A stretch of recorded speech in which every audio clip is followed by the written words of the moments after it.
From the Smith Radio Studios, it's Carrie and Brian Smith. This is Smith Radio.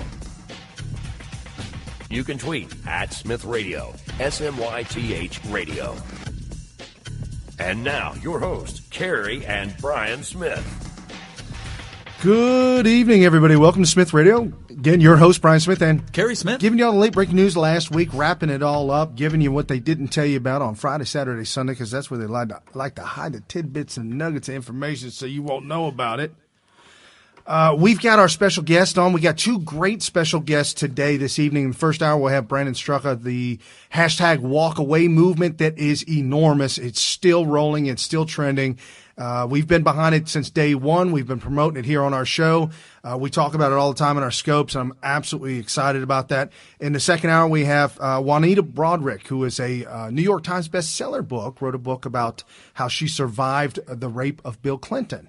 So we'll have her on. That's not a news story. I mean, that happened back in 1979, and then she came out in 1997 along with Paula Jones, and used Paula Jones's lawyer, and came out as number 5. She was referred to as number 5. Jane Doe number 5. And we'll get into that. We'll talk about that. We'll talk about the hypocrisy that's going on with the Kavanaugh hearings. And just we've got some breaking news also on the Russia Gate incident. There's a lot of things going on, whether it be Rod Rosenstein or Bob Mueller. There is some details that have come out this week that we'll talk about and get into that, as well as the red wave is coming. It is huge, folks. There is a lot of great news this week about the red wave, and proves that there really is a big, huge movement behind Donald Trump within the Republican Party. Again, a lot of people voting for Donald Trump, not necessarily the GOP. So we'll get into that as well. And we also have Alex Phillips of American Priority Conference coming on, rounding up our interviews for the day. And that's something that's coming up in December that everybody that's listening should plan on being a part of. It'll be in Washington, D.C. from the 6th through the 8th. I believe that's Thursday through Saturday. So definitely set your calendars and make your plans for that. And Alex will tell us about that. So while we get started, we're going to bring Brandon on here in just a minute. Is Brandon getting ready? Because what I wanted to do is I wanted to play his video. Brandon Struck the hashtag walkaway movement. He's got a 2-minute video clip about the walkaway movement in D.C. And I wanted to play that. It's a 2-minute clip. We'll get into that, and then we'll get to our very special guest, Brandon. So check this out. Walkaway in D.C. On May 26th of this year, I released a video explaining all of the reasons why I was walking away from liberalism and the Democratic Party, and I launched the Walkaway campaign. By the thousands, patriots from all over America joined the campaign and created their own testimonials, explaining why they too were walking away or walking with. Americans from all different backgrounds, beliefs, and walks of life came together in unity, in support, and in patriotism. We found civility again. We reclaimed our common humanity. We rediscovered hope. I watched with immeasurable pride as Americans who had sat by silently for so long began to find their voice, to speak their truth, and to push back against hate with love. But then something began to happen. The liberal media tried to steal the voices of Americans once again. Russian propaganda, Russian bots, paid actors, fake people, fake pictures, fake testimonials. They've attacked you, lied about you, and they've tried to silence you. Well, it's time for the silent majority to become unsilent. I am officially announcing the Walkaway March on Washington. On October 27th, 1 week before the midterm elections, Americans are coming together in our nation's capital to walk away from the Democratic Party. We are walking away from the lies, the hate, the violence, and vandalism. We are walking away from the vitriol, the name-calling, the censorship, the fake news. We are walking away from the phony and crooked investigations, the divisiveness, the race baiting. We are walking away from the attacks on our America. It is time to fight back with the greatest weapon at our disposal, the truth. It's time to take America back. We walked away alone, but now we march together.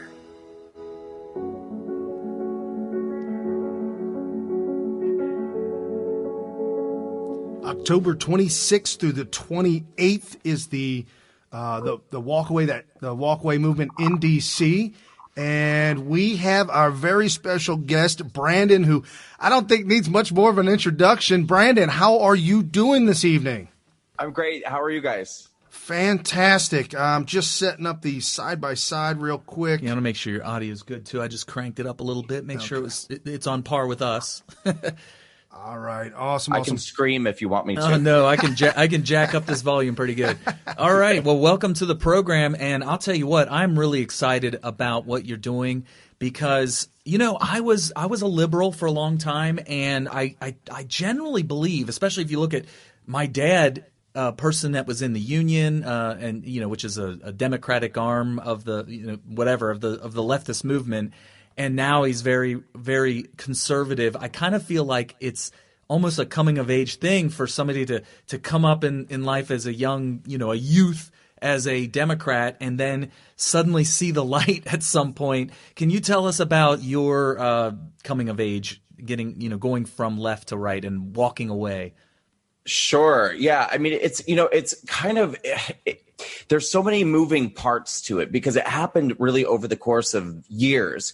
But I mean, if I were to give you a few bullet points, I could say what I really do is I draw a dividing line between liberalism and the Democratic Party. And then they kind of came to a point at a certain point because what it was I was becoming increasingly just frustrated, and that's not even the word. I mean, I was just getting kind of disgusted with liberalism, like because all of my friends are liberals. I'm a gay man, and you know, I moved to New York City, and I was in a very liberal crowd in a very liberal city, and that really worked for me for a period of time. You know, we're talking about years and years ago, but it was like really, I don't know, probably in the middle of the Obama administration era that I don't know, I'm not making a judgment there or a conclusion because that may be a coincidence and it may not be a coincidence. But it was like around that time that I started to feel like identity politics and political correctness just became so unbearable and oppressive and such like just an omnipresent part of suppressing speech and causing division among people. And this is when we started to just hear obsessively these terms like privilege and this kind of privilege and that kind of privilege and victimhood and you know, and it just became sort of unbearable for me. But then if we go back to the Democratic Party, it was after the election of Donald Trump. I voted for Hillary and I was devastated when Trump was elected because I had always trusted the liberal media and that's where I had gotten all of my news, you know, for years leading up until that point. So I believed them when they said that he was a racist and a bigot and a monster and that his followers were no better. And it wasn't until after his election and me going on social media repeatedly crying sometimes and also and ranting and a friend, you know, well, she wasn't at the time, she was kind of like a frenemy, but now she is a friend. But she reached out to me and she was like, look, have you seen this? And she presented me with a video that essentially just sort of showed a compilation of evidential footage that showed very clearly how dishonest the liberal media was and how they would take moments out of context and, you know, build a narrative around them, a completely false, untrue narrative about Trump, about his supporters. So that really opened my eyes. And then once that opened my eyes and I started kind of going on a journey of research, that's when these things all came together. And I started to see the identity politics, the liberalism, the political correctness. I was like, it was like the angels coming down from heaven and singing. I was like, suddenly it all made sense. All these things I was so just like, liberalism sucks. It's just like, it's starting to suck so much more and so much more. Well, it's all tied together. The liberal media and the Democratic Party and the way that they manipulate people through the identity politics, the political correctness, and it's all connected. So you used words like manipulation and, you know, things that you believe and all this kind of stuff. And I'm listening and I'm hearing these key words. Do you feel lied to? Oh, yeah. I mean, I definitely feel lied to. But it's I mean, it's so much worse than that, because it's not just a lie. I'll go back to that word manipulation. It's for people like myself. I think the gay community, I think for the Black community, I think the Hispanic community, like any of these minority groups. But I mean, those are the three that I think they hit the hardest: the LGBT community, the Black community, and the Hispanic community. Although it's really any minority group, including women, even though I think there are more women than men, so I don't really get it. But these are the groups that they hit the hardest. And what they do is they tell these groups that you are a victim of systemic oppression, that the rules and the system is rigged against you, that the game is rigged in such a way that you can't succeed, you'll never get ahead, that heterosexual white men will always keep you down, and that there's no point in trying. So this is what really, really upsets me, because I bought into a lot of this for a long time. And what I see now is the way in which the way we receive our news and the ways in which the Democratic Party presents their platform. This is all through that filter of oppression and victimhood and hierarchy and privilege. And so it's not just a lie. It's a lie designed to keep us divided and keep us hating each other and making certain classes of people feel that they don't even have a chance. No, I agree 100%. This is Brian, and I've never considered myself a liberal ever, or a Democrat. At one point in time, I guess first time I voted, it was against Clinton. Who was the one that did the Viagra, the old guy? Bob Dole. Dole, yeah. Yeah. So I went with Bob Dole. I was in the military. I was young. It was the first time I was voting. However, you made a comment. You said victimhood. I was what Larry Elder, talk show host on the West Coast, calls a victocrat. I was for years, decades, a victim of society. It was always somebody else's fault. It was never my fault.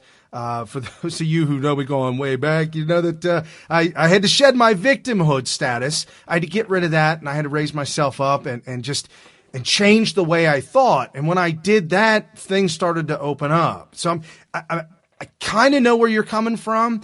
I think, again, like Carrie may have, I was totally I was accused of being a bleeding heart liberal, and I didn't know what that meant. And my gut reaction when they said that to me was, well, no, I'm not a And then once I learned more about, like you say, the identity politics, I realized, gosh, I probably was, or I could certainly see why they thought I was. And then, of course, when I walked away, we're going way back, not as far as Brian, but for me, I mean, I totally walked away from it when I felt the dishonesty, when I was hearing the arguments for Gore over Bush. I wanted to see who was going to convince me in the three the debates that they had, and I felt that Bush edged him out. I think there was one debate where Gore was wearing makeup and trying to invoke Ronald Reagan or something like that, and of course he just looked ridiculous. And I felt that Bush edged him out, and so I thought, I'm gonna vote for the guy that won the debates. And that's when the dishonesty started coming out, and that's when I kind of tied it to everything else and realized I'm being lied to about everything here. So hearing your story, I was like, wow, I feel like there's this common story for all these people that eventually walk away. And even though you started the hashtag walk away, which I think is absolute brilliant branding. Yeah. No. Really, definitely. Brilliant branding. Yeah. But gosh, it's been going on forever. You look at the flower children from the 60s and then fast forward and half of them end up being Republicans. Maybe not all of them. Some of them end up just sticking with the Communist Party. And but I love the branding. And do you think there's any way we can overcome what I feel is the indoctrination that results in us having to get people to walk away, to wake up and see, smell the coffee and to see the truth? Is there any way we can overcome the fact that this has to happen in the first place? It's like we're fighting all this indoctrination. And really, if we were telling the truth from the get-go, we wouldn't have to work so hard to get them to walk away. Yes, it's true. Well, yes, I do believe that we can, and I do believe that we will. And we're actually, I think, being kind of helped along a little bit by, see, it's funny because I don't, like, this is almost like a whole different tangent, but like, I'm not really a God guy. I am a conservative now, but like, I've never been like, I'm not like a faith-based conservative necessarily, you know, and I'm not like a religious conservative, but I have to tell you, something is going on in the world right now. Something is happening. There is, I mean, the fact that our president is who he is, and the fact that there is a gay man who is leading the nation, and everyone's just like, no one cares. No one's like, oh God, I'm not going to follow this gay guy. I've got like these like 90-year-old white guy, Christian guys that are like, yeah, Brandon, yeah. Let me tell you, when you got a good, I'm a Christian. I was raised in the church. I fell away from the church in my 20s. I walked away from that. It's a whole nother story. I met my wife. I've gotten back to the church. We now go to a Church of Christ, which is it's focused on Christ, and that's pretty much it. Big families, lots of kids. There may be gay people, there may not be gay, but that's unimportant to us. Yes, and that's completely unimportant to us. We did a whole series on something called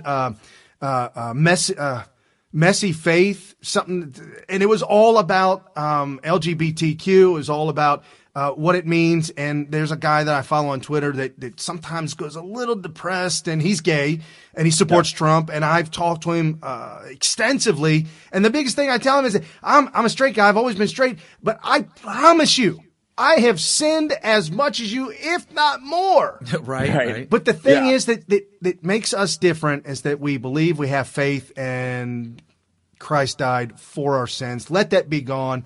We can be friends in all capacities, and I'm just so frustrated with the lying, hate, vitriol, you Christians hanging onto your Bibles and your guns, and you hate blacks, you hate whites. You hate whites. You hate everybody. You hate gays and straights and everything. And that's further from. We're middle. We're We're tolerant. We're way more tolerant than they'll ever. We're Anytown, USA, right here in Cincinnati, Ohio. Anytown, USA, and we just whatever. Well, I'll tell you something, you know, so if we dialed back years ago, where I feel like the gay community and our rights were really a wedge issue, and it was just such a mess. I mean, it was like for this period of years, it was like, this is what I think kind of happened within my community. We sort of got to this point where we felt like we had to go in the voting booth and just vote for our rights. So we weren't even thinking about others. So we weren't thinking about taxes, the economy. We were just like, which person is going to, you know, support our rights or not support our rights? But I feel like we've moved past that now. I feel like all this is, I was actually talking to Joy Vila. I did her show, and we were talking, and she said, with Trump in office now, it's like we've gotten back to the basics. You know, we're talking about jobs, economy, what's good for America first and stuff. And this is something I really want my community, you know, the gay community to see. And I want, you know, black people to see. I want Hispanic people to see. We're really past if you stop listening to the liberal media and if you stop listening to the Democrats, you'll understand we've really moved past this stuff. At this point, it's like, it's actually very empowering to know that you have a choice. Like, you don't have to be a Democrat. If you want to be a Democrat, great. I'm not going to stop you from doing it. But I want you to understand that you have a choice, you know, because if you didn't, what's happening to me in my life right now over the last few months couldn't be happening. I don't have pushback from the Republican Party. I don't have pushback from conservatives. I just have a group of people who are really propping me up and supporting me because we share a common message and we share a common mission, which is that we cherish our country, we cherish our Constitution, we cherish our values, and that we want to put the American people first. We want to put our country first, and that we have a lot of problems that we need to solve together as Americans. But we're not doing this identity politics stuff anymore. We're not going to splinter. We're not going to do this group versus this group. We're not going to have battles from within. We don't want it anymore. And so we're walking away from all of that crap on the left, you know? Right. No, absolutely. And if you see what's going on, you know, in the world of politics today, where the Democrat Party has lost complete and utter control of their facilities. Oh, wow. Their faculties, everything. They've lost complete and utter control of power, of money. They're raising money on rape victims. They're raising money on impeach Trump. I mean, just the absolute hysteria that is in the Democrat Party. And you see, and I bring this up all the time, and you mentioned that Joy Villa made the comment, it feels like America is in the fourth quarter of a football game, and we're down maybe 21-0, and we're really down. And we're making a comeback, but we're in the locker room, and they call up Anthony Robbins, and Anthony Robbins gets up there and gives the speech of a lifetime. But what he says in his message is, and this is what basketball coaches, all coaches know across the board: when you're down and you got to talk to your team, what do? You go back and you talk to them about the basics. We got to get back to the fundamental basics of football. What is it we got to do? It's a game of inches. And we gotta. You're invoking Al Pacino. I see where you're going with this. The clean part. Well, but you know what I'm saying, though, right? Well, no, I don't, because I'm gay, so I don't understand anything about that reference you just made. No, Al Pacino was in a movie, and it was all about getting back to the basics and the fundamental basics of whatever it is that you do. Make a Madonna analogy, then I'll understand. If she got back to the fundamental basics of what it was when back in the 80s. Oh, back when she had good music? Yeah, back in the 80s when she... I did not mean that. Let's not go down that road. Wow. No, I'm talking pre-Guy Ritchie. No, I do like Guy Ritchie. I think he's a good guy. Anyway, my whole point is get back to the simpler things in life. What is real? For a Christian, it might be get back to the 10 Commandments. For a non-Christian, it might be get back to what your mother and your father told you, right from wrong. Let's get away from all this other BS and let's get back to the basics and the foundation of what made this good. Exactly. I totally agree. And I mean, and the other thing that we need to get back to, and this goes back to the question you asked a bit ago, can we undo a lot of this indoctrination, is we've got to get back to a place too where people are existing in reality and seeing things clearly. I mean, because we've really become a country divided, but we're not even divided. It's not even like maybe a division like the Civil War or something where it was just like one opinion versus another opinion. I mean, this is like the mentally ill versus the people living in reality. Yeah. I mean, because you've got like half the country who think that they are resisting the second coming of Hitler, and that this man is putting brown children in cages, and that porn star has become their heroine, and I mean, it's just like. And the rest of us are just going, are you looking at your paycheck? Yes. Right. Oh, hey, real quick, before I totally forget, this was not in the show notes, but I got this guy I work with. He's 30, and I refer to him as my millennial. And so my millennial and we worked together very closely for the last year. And he kept making the comment about his paycheck. Well, it's a little. And just recently, we got profit-sharing checks from our company. He received a $2,000 profit-sharing check that went into his 401k.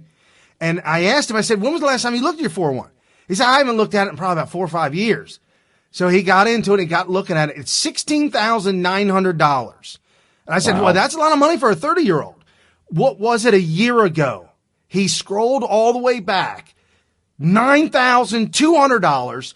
$2,000 was profit sharing for this year, and the rest of that was the friggin' stock market. Wow. This 30-year-old is sitting on almost $17,000. Almost doubled what he made a year ago. Yes. Wow. I'm jealous. Yeah. So am I. Yeah. I wish when I was 30, I call him my millennial. He's an honorary member of the Gen Xers because he likes the music and he understands and he's responsible. He's got a house and a wife and 2 cars and 2 cats. He likes warrant? He does. No, I've never really identified with those 401k people. Hey, I'm with you, Brandon. They're like a different class of person than me. No, but we do have something in the show notes about the fact that there are polls out now that show that while 75% of, I guess it's Democrats maybe that they polled, are recognize that the economy is doing much, much better. There's a lot more jobs and money going around for people to take advantage of. But that's because of Obama. Right. And then maybe that'll be your answer. But maybe even Bill Clinton. 46% of those same people think that even Jimmy Carter. Yeah, they don't agree that our country is going in the right direction. They think that Republicans need to be voted out. They're going to still vote Democrat because but they like the economy. 79% like the economy. 46% say we're going in the wrong direction. Yeah, that is in our show notes. I was going to see what you thought of that. I mean, is the walk away? I mean, hopefully the walk away hashtag will affect these people because they're obviously insane with those poll numbers. It doesn't make any sense. This is the mental illness I'm telling you about. Yeah, no, I think that it will. And Well, it's already happening. I mean, there have been so many people who have walked away. I still get messages regularly, every week, if not, multiple times a week from somebody saying, today is the day I walked away. Today is the day I walked away. These people will message me directly. They are seeing it. And that's kind of where I was going earlier when I said that, something is happening in our country right now, that it's sort of beyond coincidence. I think we got a major push, I think, maybe through divine intervention with this president, I think. And, even the fact that I was able to step up and do this campaign and people embraced it, it's like people are seeing the conditions in which we're living right now are so extreme and so bizarre that it's almost forcing people to recognize, before when we had Obama in office, there was enough sort of, people didn't like him, but, conservatives weren't going, ape crap about it, Thank you. and going, yeah, you're welcome. Sorry. And, like smashing windows and screaming into the sky and wearing genitals on their heads and going crazy. But like now that's happening. And I think it's forcing like people who are sort of on the center edge of being on the left. They're kind of getting pushed more and more, and they're going, God, this doesn't feel right. This just doesn't feel right. Something's like everyone's screaming, everyone's angry, and like life seems pretty good. I'm not getting it, And I think that people, just more and more people are getting pushed over to the right. And something else too, just about that. I just for some oddball reason, at one point in time, I got wrapped up into North Korea and just kind of went through the history of North Korea and just wanted to learn more about the history of North Korea and what was going on. And what I found when Kim Jong-un's father, Kim Jong-il, had passed away and died, and even the grandfather, when he passed away and died, all the people screamed and wailed, and as Christians would say, the gnashing of teeth and the anger. It was overly, it looked like such fake crying of tears, but it was extreme emotional screaming, almost like identical to when Hillary lost the election. And I kind of parallel those two ideas because Kim Jong-un, the dictator, like a communist dictator where the government is the religion. You depend upon the government for everything, whether it be in Islam or communism, it is identical. The Democrat Party is absolutely exactly what they want to happen. And they have the followers that will put them up there on the pedestal, that will put them up there on high because they don't have anything else. They will believe in them to take care of their health care and not let some old white guy, Republican dude do that. Some racist, hate-filled white dude. Lucifer. Right. Yeah. Because I don't really know much about healthcare, but you're a politician, so I'm going to trust that you know more about healthcare and my health than I do. They're willing to do that, and they're willing to sell it, buy it, lock, stock, and barrel. They're willing to buy it. Oh, for sure. I think that liberalism is the religion, and I think that the gods are the Democratic politicians. So you're right. You're right. They Just put 'em up on that the pedestal. only slight change I would make is not necessarily the Democratic Party, but liberalism itself being it's a cult. It's a cult. Okay, but it's absolutely. Yes, I agree with you 100%. So do you relate with, I'm going to take you back to when you were a Democrat, I guess, or a liberal. A cult member, yeah. Something to that effect. Do you feel like during that time, your perception of right-wingers, did you feel like they were going to oppress you and you felt like you must have been buying into all the lies, which is why you were so outraged when you found out that they were lies. Do you use this past experience to try to talk people on the left into coming over and walking away? See, okay, I'm still sort of in the process of relearning everything that I thought that I knew before, so it's like it takes time to go back and kind of be like what was true and what wasn't true. It's like you have to go back and sort of relearn everything. But so it's not like I don't want to completely ignore some of the truth of history, which is that, there were a lot of people who were against gay people, and a lot of them were in the Republican Party. So what I'm trying to kind of figure out now is to what degree the media manipulated that. I could see that. Because this is what I think right now, and this may change. What I think is that the media focused on the most virulently anti-gay people and made that seem like all Republicans were that way. Right. Because now what I'm finding is I'm talking to all these people who are in their 30s, 40s, 50s, 60s, and they've always been Republicans, and they're telling me I was never anti-gay. I have a gay kid. I have a gay grandkid. I have a gay, but I sit there and I go, but it was your party who was always putting these issues up and stuff. And they'll, a lot of them will say, well, the Republican Party was really catering to a lot of like religious fundamentalists, I think, for a while. Yep. And this is where I'm talking again about like, I think we're kind of back to the basics. Look, I'm not, and this is not me talking smack about religious people, not whatsoever. Right, I know what you mean. I just think that religion in this country is, it's like a wonderful thing that we all have the freedom to exercise, but I think it shouldn't be the focal point of our politics, because I think that a lot of us have different views and a lot of us have different, and we're all just different types of people. And that's where I feel like we are now. I feel like the Republican Party is sort of a collection. It's becoming more inclusive and diverse, and but we all kind of share this common Americanism that we really care about, more than anything. And so to answer your question, I thought that all Republicans were horrible people. And I definitely thought they were all out to get us. I mean, I thought it was like, the good versus the bad, the Democrats versus the Republicans. But I think that's because there were some Republicans who were real, I can't swear, can I? Jerks, you can, jerks. but we're trying to make it family friendly. Okay, I'll respect right. that. We won't get a fine from the FCC if that's what you're asking. No. I want to respect the tone of your show, jerks. But I think that the media. Here's a great example. So I learned this after I got red pilled this year, and after I learned how dishonest the media is. One of the things I found when I was searching, I was kind of researching the media, was I found this video on YouTube of Black people who went to a Trump rally to support him, like a group of Black Trump supporters.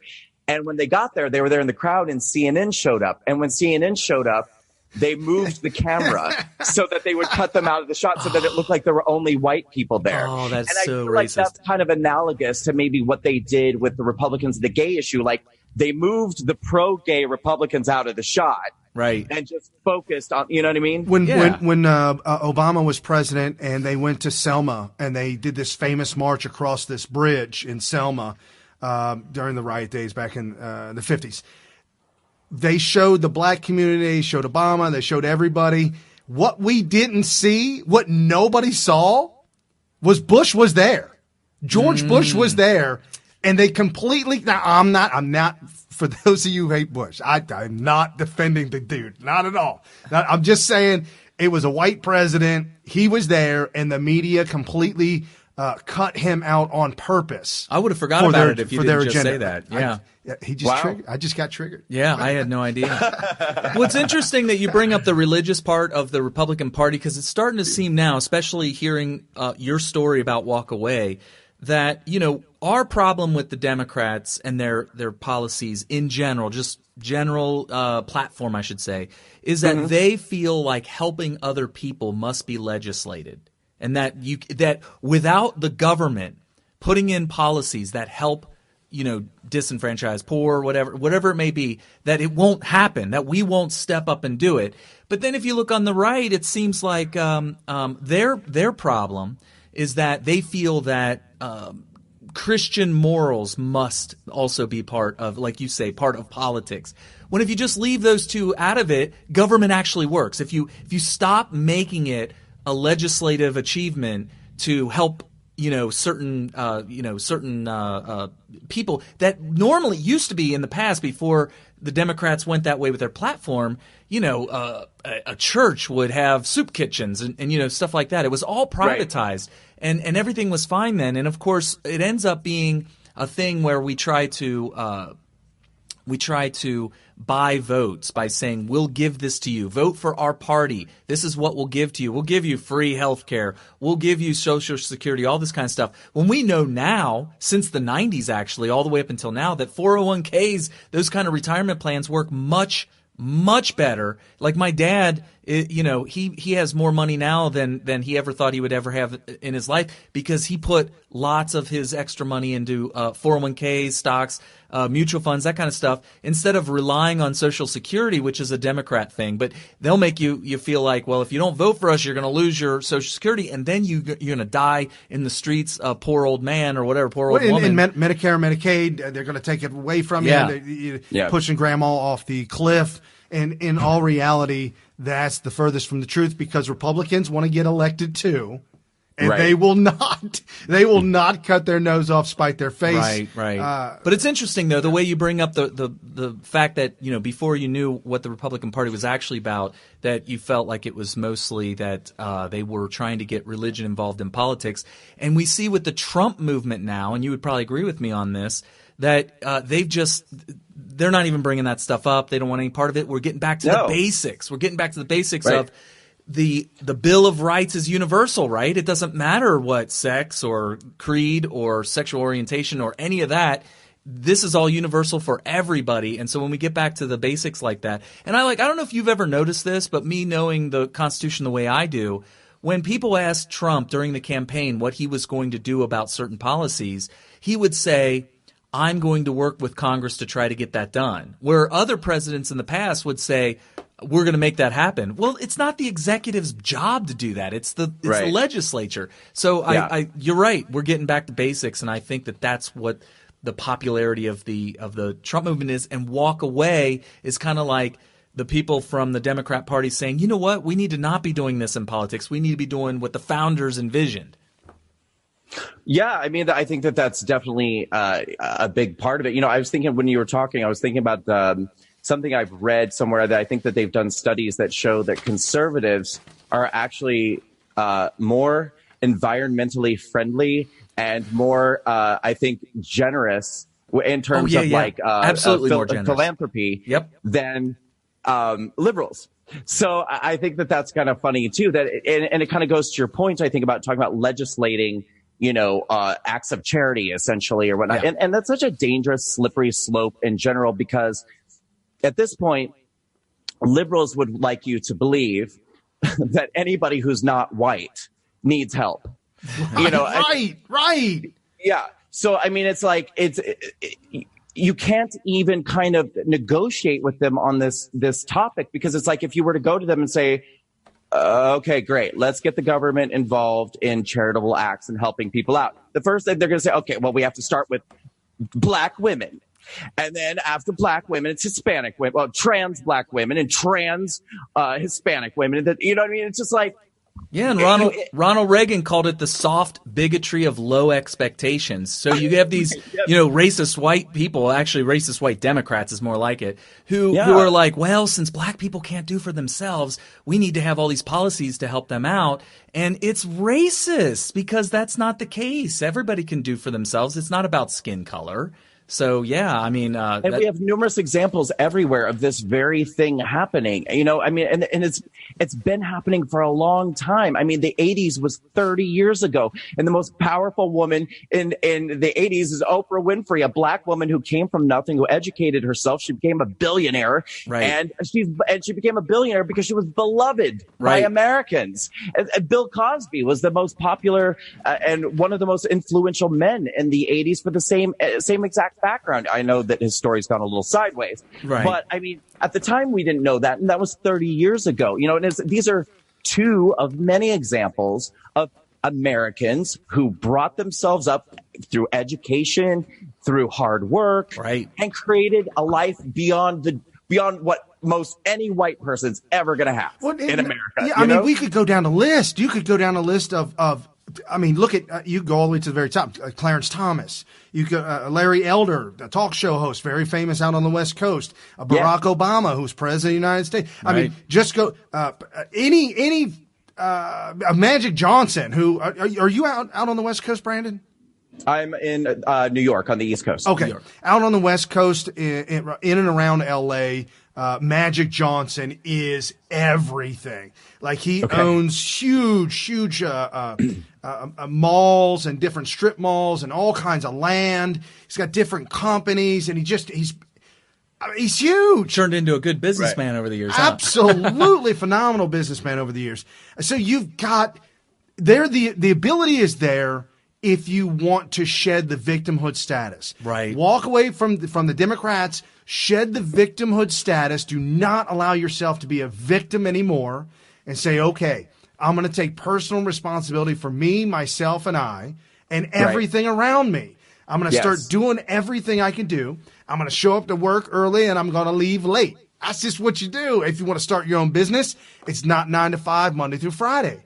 It's 9 to 9 and probably 6-7 days a week. If you're in your own business, probably at least. Yeah. So that's the whole. We have a misconception of a concept, and that is that they're not teaching capitalist ideologies, capitalist systems in our schools. I was never taught how to start a business. I was never taught how to incorporate and the different structures and the opportunity wasn't there until I was in my 30s, and I actually paid thousands of dollars for it. So those types of ideas should be taught in school. How do I get ahead? How do I make money? I went to college for 2.5 years, and the entire 2.5 years, they never told me one time or taught me one time how to make money. Right. That's why I went. I want to make money. Agreed. I'm with you. I'm with you completely. Again, and yeah, you guys keep bringing up this 401k. I'm over here shriveling in my chair, going, "God, stop talking about 401k. I don't have one." No. I'm with you. I hear you completely. And I mean, what they are teaching in school now is indoctrination. I mean, liberal indoctrination in every possible way. And again, I mean, I don't obsess about race. I mean, there's so many other things to talk about, but it's just, this is one of their primary tools that they use to, I think, cause this division. And they're really ratcheting down on that kind of thing. Well, intolerance in general. Right. I think that, because they're teaching, tolerance and diversity, but that tolerance and diversity really means that you have to believe in this like victim oppressor thing again, which again just sends this message that some people can succeed and some people cannot. A couple of folks. Oh, sorry. Go ahead. No, that was it. That was it. A couple of folks that had sent me a couple of questions that they wanted me to ask you. And one question is from one of our friends, Bill Morgan. He said, given all the stories he's now heard, what would be the top 3 reasons people wake up and walk away? Top 3 things to red pill Dems. Also, how to enlighten, because he's okay. So he's asking the question because if he runs across a Democrat, what are you seeing people walking away for? And he'd like to bring that up to a Democrat. He just wants to go right into the mouth of the beast. Yeah, he's just taking off like a Band-Aid, just rip it off like a Band-Aid. I would say probably the main things that people bring up are the media, the news, that it's become so outlandish and so clear that, I mean, we're talking about, like a Russian collusion investigation that has led nowhere for over a year. $20+ million.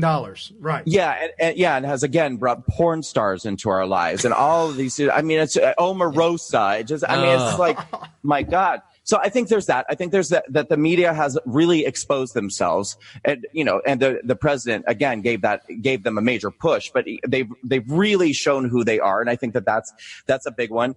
A lot of it is just the again kind of the liberalism and the identity politics and the political correctness again that people are sick and tired of feeling oppressed and inhibited in their speech. Yeah. That's a big one. And then, and with that, I'll kind of connect with that too. Just the name calling and the vitriol and all of that stuff that goes along with the discussion of that we can no longer have a reasonable, rational discussion about things. But the other one that I think that I hear the most, and the one I think is the most sad, is that people are heartbroken because they have chosen to support our country, support America, support our president. And in return, they have lost relationships with their parents. Oh. They've lost relationships with their sisters, their best friends, their siblings, their children. So I have people whose children don't speak to them anymore. Oh. Right. Candace Owens made the comment that in a little video clip that it was easier to come out to her parents as being gay than coming out saying that I voted for Trump. She's not gay. Well, I know, but she made a video that she was talking to, which actually was her and somebody else. It was a skit. It was a little skit. It was a funny skit. But she came out to her parents and said, yeah, I got to come out. I'm gay. And they're like, oh, that's great. No, it's cool. And she said, and I also voted for Trump. Are you racist? You sexist? Oh my you man. gosh. That was Candace Owen that came out with that video? Oh, I remember. I didn't realize it was I've her. seen it. What it actually was she said she had a secret she had to come out, and they said, oh, you're gay. And she's like, no, I'm a conservative. And they're like, oh, well, can't you just be gay? Right. That's boy. It's That's been a how while. bad it's got. It's been a while since it's I've gotten seen it. that bad. No, that's a good little skit there. What kind of pushback have you gotten from Democrats? Have you at all? Oh yeah, I mean, I've definitely gotten pushback from liberals and Democrats, and sometimes it varies. There's different tiers of psychosis. Some of them are just there's like the really simple lower level tier, which is where maybe sometimes I'll be thinking about someone and I'll be like, oh, I wonder what so and so's up to, and then I'll go and I'll be like, oh, they unfriended me. Wow. Yeah, there's that one. But then there's the people who they're not content to just unfriend me. They have to like completely slander me on the way out the door and say that I'm drinking, I'm on drugs, that I've had a nervous breakdown, that I've lost my mind, that I'm brainwashed, that I'm in a cult, that, so there's all sorts of sort of little smears like that they'll do on social media before they unfriend me. And then there are people who've just stopped communicating with me, stopped inviting me to parties, this and that. And then there are strangers who, take that special time out of their day to let me know what they think about me and think about the way that I look and think about the way that I talk and think about the way that I dress. You're welcome. Yeah. No. I don't talk about you all the time, but I do mention you to friends on and off, and my mom, who's a baby boomer, and she's had gay friends in the past. But she's always married, heterosexual, obviously. But, it never bothered her, and it was no big deal. And I mentioned you, and she's like, oh, yeah, I know him. And then, good-looking man. I'm like, yeah, I can agree. He's a good-looking man. So, but, it's... Well, thank you. It's whatever, man. Yeah, it's whatever. So real quick, I mean, for the most part, the feedback that I've gotten has been overwhelmingly positive from people on the right, and it far outshines any hate mail or anything that I get from the left. Well, in the name calling, and obviously that's what you mentioned. People on their way out of walking away from you, the name calling ensues, and that's a typical tactic of low level thinking. But right. And another question. Let's see, by Lotus. Lotus had a question. She said, was there an moment that caused you to walk away? If so, what? Or was it continual actions? Was it small little things over and over and over? They build up to a big giant boom or was it one single shift? Holy smoke. What in the hell? Yeah, well, no, it was a collection of small things that were driving me away from liberal ideology. And then after the election, I got on social media, and I was on one particular day, I was ranting about, because I was really trying to figure out how anyone could vote for him. I was like, why would anyone vote for this lunatic monster Hitler, hybrid creature? Right. And I, on this particular day, I said, I'll never understand how anyone could vote for this man who stood before a crowd of cheering people and mocked a reporter's disability while everyone around him laughed and cheered. And that's when this friend sent me the video, and it was the compilation video. I don't know if you've ever seen it, but it's a compilation of footage of Donald Trump doing that exact same voice and gesture numerous times in numerous circumstances. Yeah, we've played that on the show. Yeah. Yeah, when he's imitating somebody who's caught in a lie or doing something shady. And it makes it really clear that he wasn't making fun of that guy's disability. He was making fun of the fact that man who happened to be disabled was caught in a lie. Yeah. And that the media made it look like he mocked that guy's disability. And another thing too, just really quickly, because sometimes it kind of comes back to me in waves. And today I had a memory that I'd actually forgotten about, because this all happened in early 2017, right after the inauguration. That's when I really became aware too of the Evergreen College situation. Do you guys know this? Evergreen College? No, I didn't hear about this. Look it up. After the interview, look it up. Okay. So in a nutshell, what it is that it's like liberals gone loco. These kids in this college are uber leftist progressive kids, and they decided to do at school, they had this mandatory day without a white person day. Oh, I vaguely remember that. Where white people were told that they had to stay home that day. And if they didn't, that they were complicit in, the oppression of black people, and that they supported the oppression of black people, whatever. Well, one of the professors who has a long history of being a liberal, of being a civil rights activist, said, look, this isn't right, you guys. This is not the way that you deal with such a situation. These kids all but like physically attacked him. I mean, there's video footage of them circling around, swearing at him, screaming at him, threatening him, calling him a racist, a bigot, a Nazi. And he ended up not being able to come back to teach anymore. That is insane. Look it up, Evergreen College. Look it up. My sister's a teacher in the public school district, and after the election, she says she befriends the high school kids. She has to befriend them so that physical harm doesn't come to her. And she got a button underneath the desk to call security or whatnot. She was teaching at my alma mater, which I can attest is, she's not lying. No, she's not kidding. It's rough. And she has, over the years, after having children, she has slowly made the turn, and she's coming around. And after the election, they threatened her. They said, tell us who you voted for. They threatened her and threatened her. She said she got so nervous. She just had to look at them and say, come on, guys, I voted for her. Why would I not? I mean, she had to flat out lie to them. High school age kids, I mean, they could do physical harm to a woman. I mean, there's no question about that. And it's just unbelievable. She didn't work there anymore. She's gone. She's gone. This is what we're walking away from. This kind of the threats and intimidation, and so, I mean, it's in an effort to fight fascism and Nazism. That's in quotation marks. These people have become fascists and Nazis. I mean, they've become exactly the thing that they claim to be fighting against, and it's insane. And Bill Morgan, one other question says, given that Brandon is also gay, how does he grade Trump on the LGBTQ community?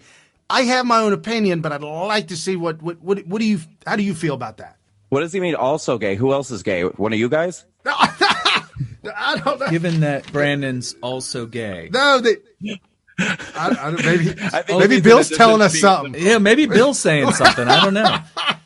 Maybe I don't know. I don't question Bill. We know Bill's off limits to question. Yeah. So where do I rate Trump on the gay scale or something like that? Yeah. On the using your best gaydar. Right.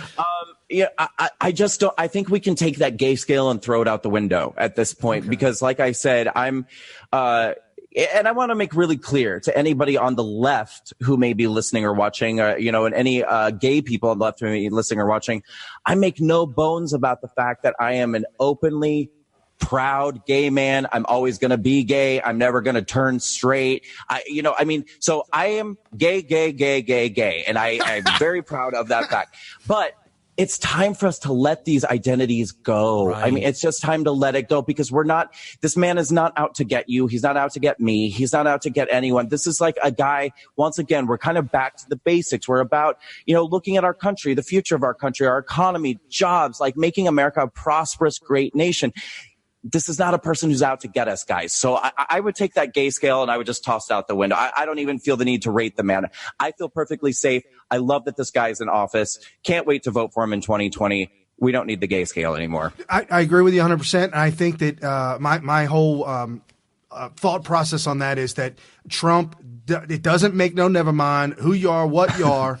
Trump wants to do good by because he knows as a bona fide leader, rising tides raises all ships. It's a fact. It's an absolute fact. You raise this economy up like he's doing right now, everybody gets affected.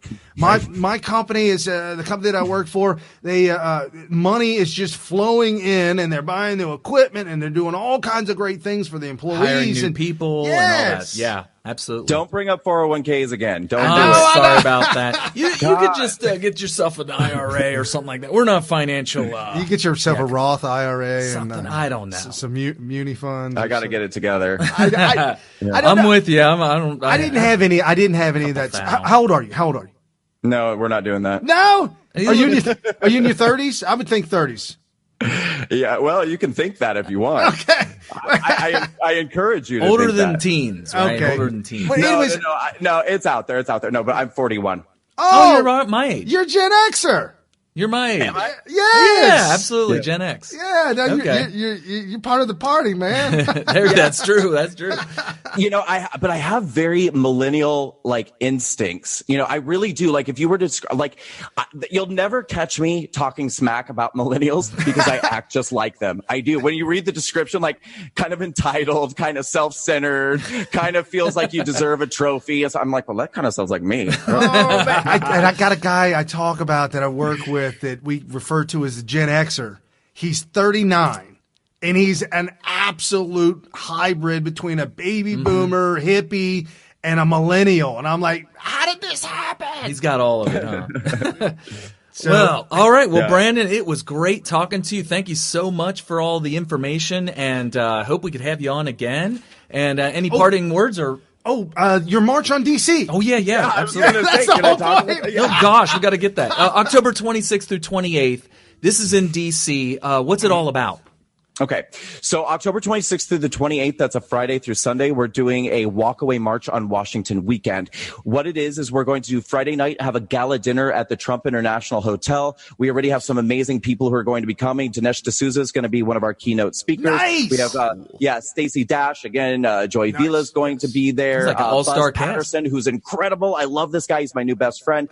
And more and more and more. I'll put names up on the website so you can see. That's our gala dinner at Trump International to kick off the weekend. Saturday's the main event, the march and the rally. We're actually going to be marching from the Capitol building to the Washington Monument. When we get there, we're going to have just an incredible, diverse group of speakers. These are going to be a combination of walkaways and a combination of people who have really an empowering, conservative message, I think, going into the midterm elections, sort of letting people know why it's so important that they get out and vote and that this is really important this year. This is a crucial vote. So that's going to be a march and rally on Saturday. And then on Sunday, we're doing a closing brunch again at Trump International. What it is just a really energizing weekend, getting people to prepare for those midterms, which are going to be right around the corner after that.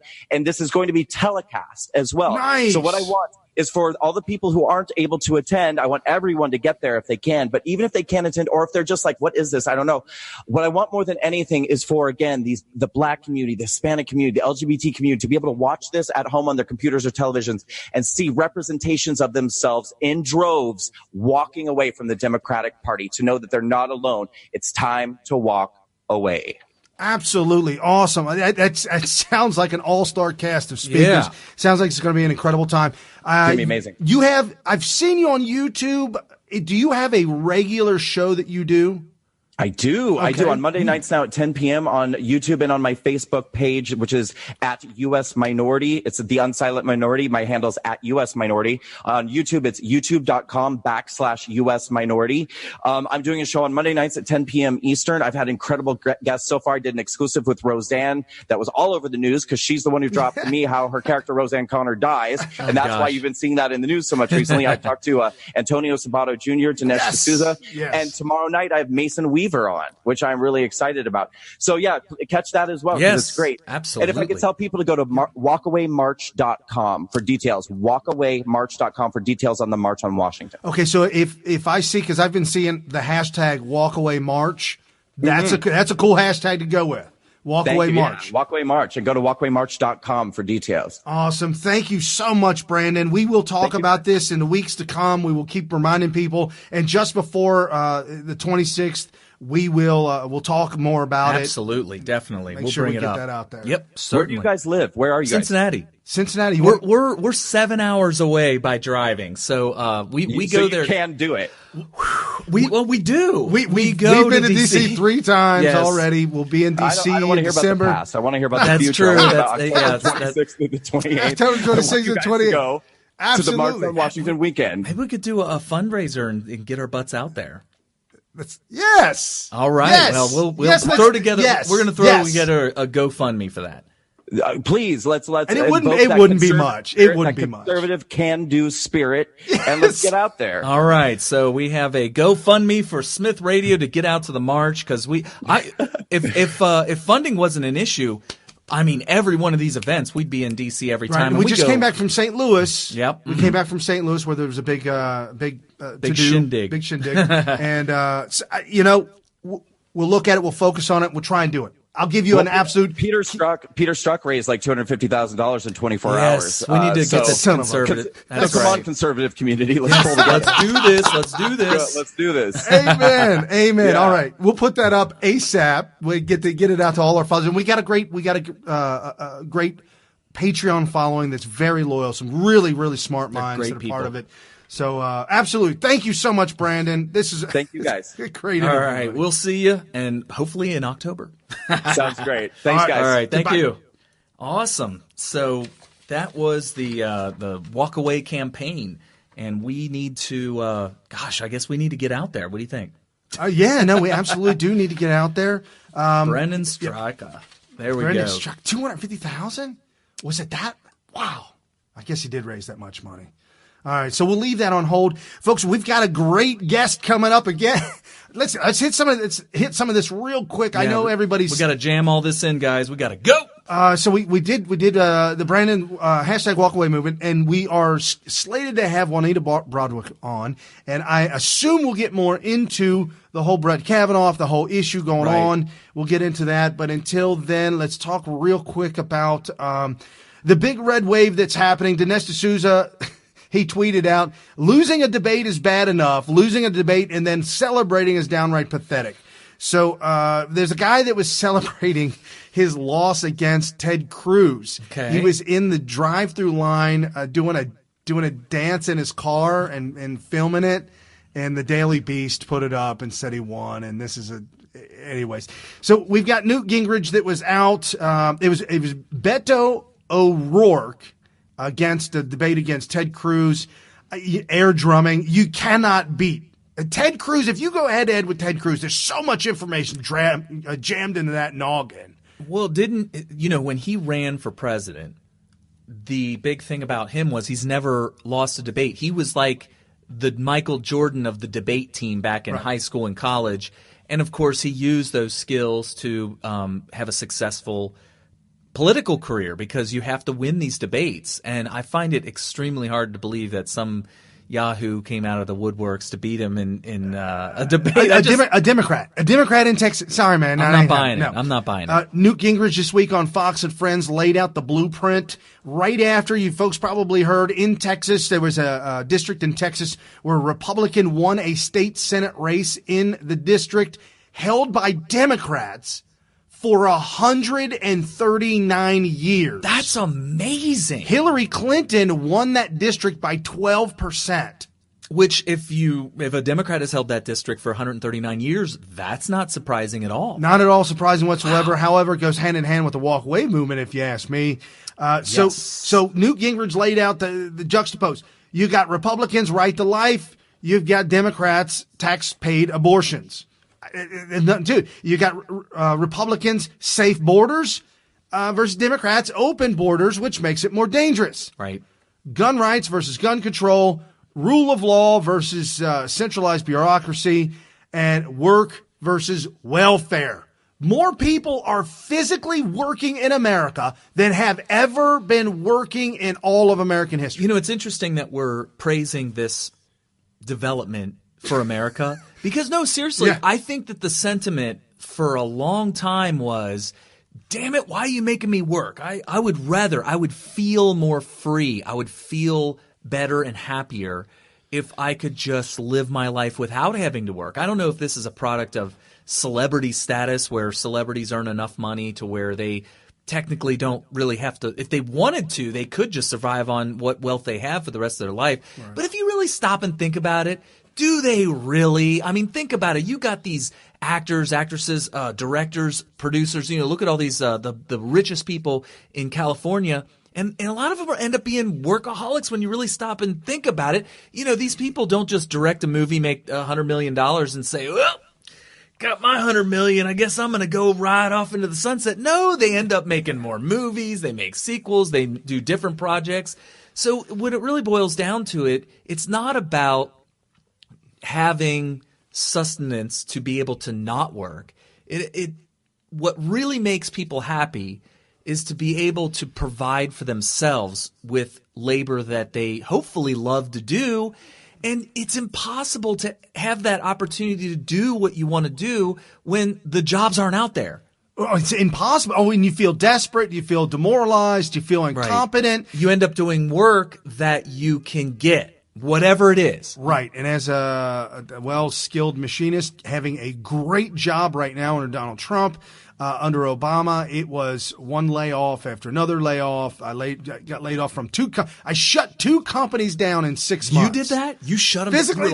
Shut them down. Yeah. And so when I went to the company I'm at now, I told them about that, and they gave me the cross and said, "Don't do that here." The garlic necklace or something. Yeah, garlic necklace and all. You got to keep him away. So Newt Gingrich said, quote, "These are the lessons of great victories in the Texas State Senate District 19 special election. It is not based on theory. It is based on real victories, real elections. Elections have consequences." Remember when Barack Obama said that to us? Yes. And my Gen Xer at work told me, he said, "Man, you guys got Trump. Can you give me some? Can you meet me halfway somewhere?" I'm like, "Nah, man, elections have consequences." Yeah. I mean, that's what it really boils down to. If you want democratic socialism or if you want communism, basically synonymous. Right.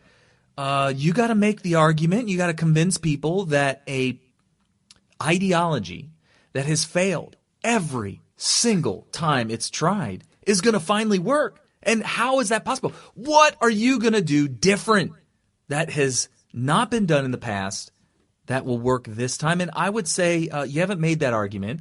You're going to lose. And guess what? Not only will America be better for it and all of her citizens, but so will the rest of the world. Some people say, well, now that we're renegotiating all these contracts with all these countries across the world and we're renegotiating all these trade deals, that somehow the benefit that they got in the past is going to be gone and we're basically screwing over all these countries all over the world. My argument to that is that the greatest country on earth, America, the United States of America, having wealth, strength, power, all of these things, will end up making the world a better place. Because when things go down, like if we have a rise of a new Hitler or something like that, we'll have the power to stop it.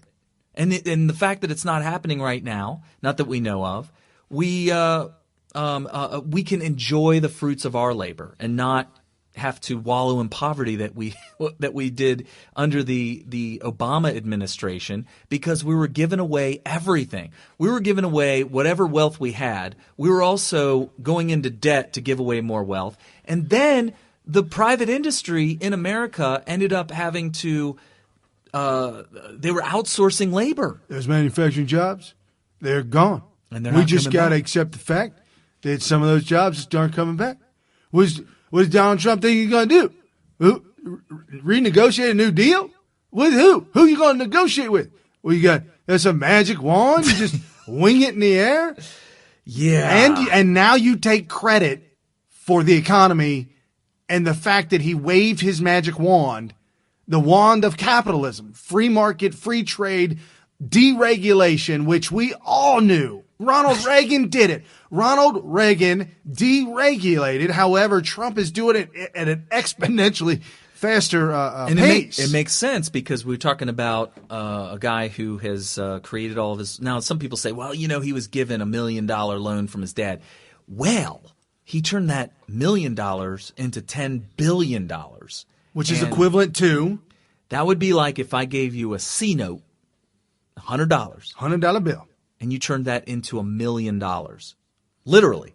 If you can turn $100 into $1 million, would you receive accolades for that? Would you be told, wow, Carrie, that's amazing that you were able to take that $100 and turn it into $1 million. That is the equivalent of getting a $1 million loan and turning it into $10 billion. And the thing is he's lived his life in a way and learned the things that he had to learn and do the things that he had to do specifically over the years to be able to win the first political office he ever ran for, which happened to be the highest office in all the land, not just the United States, the whole world. There is no higher position in this world that we know. None. Not in anywhere in the world, and he won it. So Rookie of the Year. Yes, Rookie of the Year. I feel comfortable giving him Rookie of the Year because he did not run for any other. But look at the things. People say, oh, he's just a reality TV star. Donald Trump could not have won the president of the United States without having done The Apprentice because it gave him a different type of celebrity status. People knew who Donald Trump was beforehand, but he was more like a celebrity in New York. It's kind of like, Rudy Giuliani actually ran for president, and it went like, everybody talked him up in New York, and then it was like, just fell. Yeah. It did nothing. And the reason why is because they called him America's mayor or, whatever. The problem is that he was more of a celebrity in New York than anywhere else. But with Donald Trump, same situation where he was a celebrity. Everybody knew who he was, but he was more of a celebrity in New York. The Apprentice gave him a brand that would transcend just the New York City area. Well, not only that, but it's not. And when people like to belittle it or diminish it by calling it, the reality TV, he's a reality TV star. Well, yeah, it was perfect though. But you got to think about what that show was about. Exactly. That show was about making a come up. Not only that, but it put him in this position where he rules over everything. He was the boss. He was the boss. And here's what I think a lot of people wanted to vote for him in 2016 for was it was different. There was something really special about him looking right into somebody's eyes, right in his eyes. And not a letter, not a pink slip, not, hey, secretary, get over here. I want you to hand this letter, this pink slip to Joe over there, but make sure I'm at lunch when you do that. No. Give it to him at 3:55 exactly. on Friday evening, and he clocks out at 4. They always do that. Yeah. Every company, they do it on, like you said, or tell last minute of the last hour of the last day of the week. Or when they come in first thing in the morning, hand it to him, say you'll get paid for today, just go on home. Or we'll send you your last paycheck. Don't even come in here for your last paycheck. No, he looks you right in the eye, tells you you're fired, and makes you do the walk of shame all the way out of the building. Right. And when people remembered that and saw how bad the swamp had gotten, how bad the deep state had gotten, and they knew it intuitively. We're learning. We're getting verified information now. Now we're hearing verification of everything we knew the whole time. Right. Which is that the swamp was as bad as we thought it was, maybe even worse. Yeah. That the deep state is real.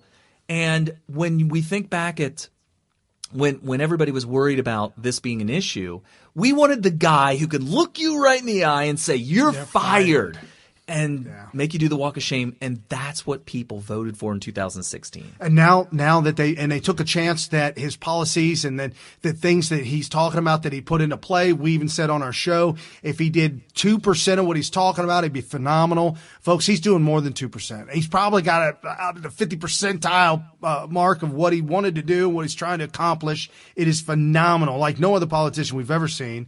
But real quick, shocking video, the guy that was running against or that is running against Ted Cruz in Texas, because people saying that it's a close race and Ted Cruz may lose, just like Hillary Clinton may take Texas.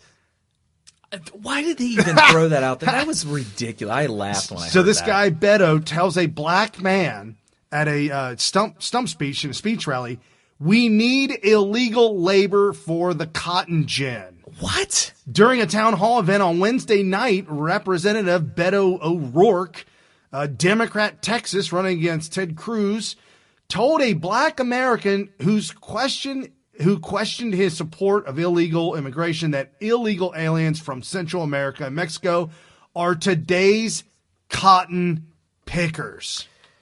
Why are people that stupid? Well, the Democrat, they're racist. I mean, if you're a racist individual, you're a Democrat. I'll tell you what, the unforced errors never cease to amaze me. I mean, how do you not sidestep that landmine? I'm waiting for Uncle Joe to run for president. Oh, he looks for the landmines to step on. He's like, I'm going to jump all over him. It's like a hopscotch or something. He's looking for the landmines to jump on. And all the landmines are on every single square. And he's like, oh, here we go. Let's jump and get them. Oh, my goodness. So Blue State Blues. Oh, no, that's a Kavanaugh thing. We'll get to that in a little bit. Nancy Pelosi coming out saying that she will destroy Trump's presidency with over 100 investigations if the Democrats win the House. Folks, this is an absolute truth. Mm-hmm. The Democrats want nothing more. Lawsuit after lawsuit. You can indict, we showed, you can indict the ham sandwich, the ham, the bread, the mustard, and what was the other ridiculous? Something that was so unbelievably ridiculous that came out that they indicted, attempt to indict. You can indict everybody all day long, folks. Gum up the works, clog it up. Scorched earth policy is what you are witnessing right now from the Democrat Party.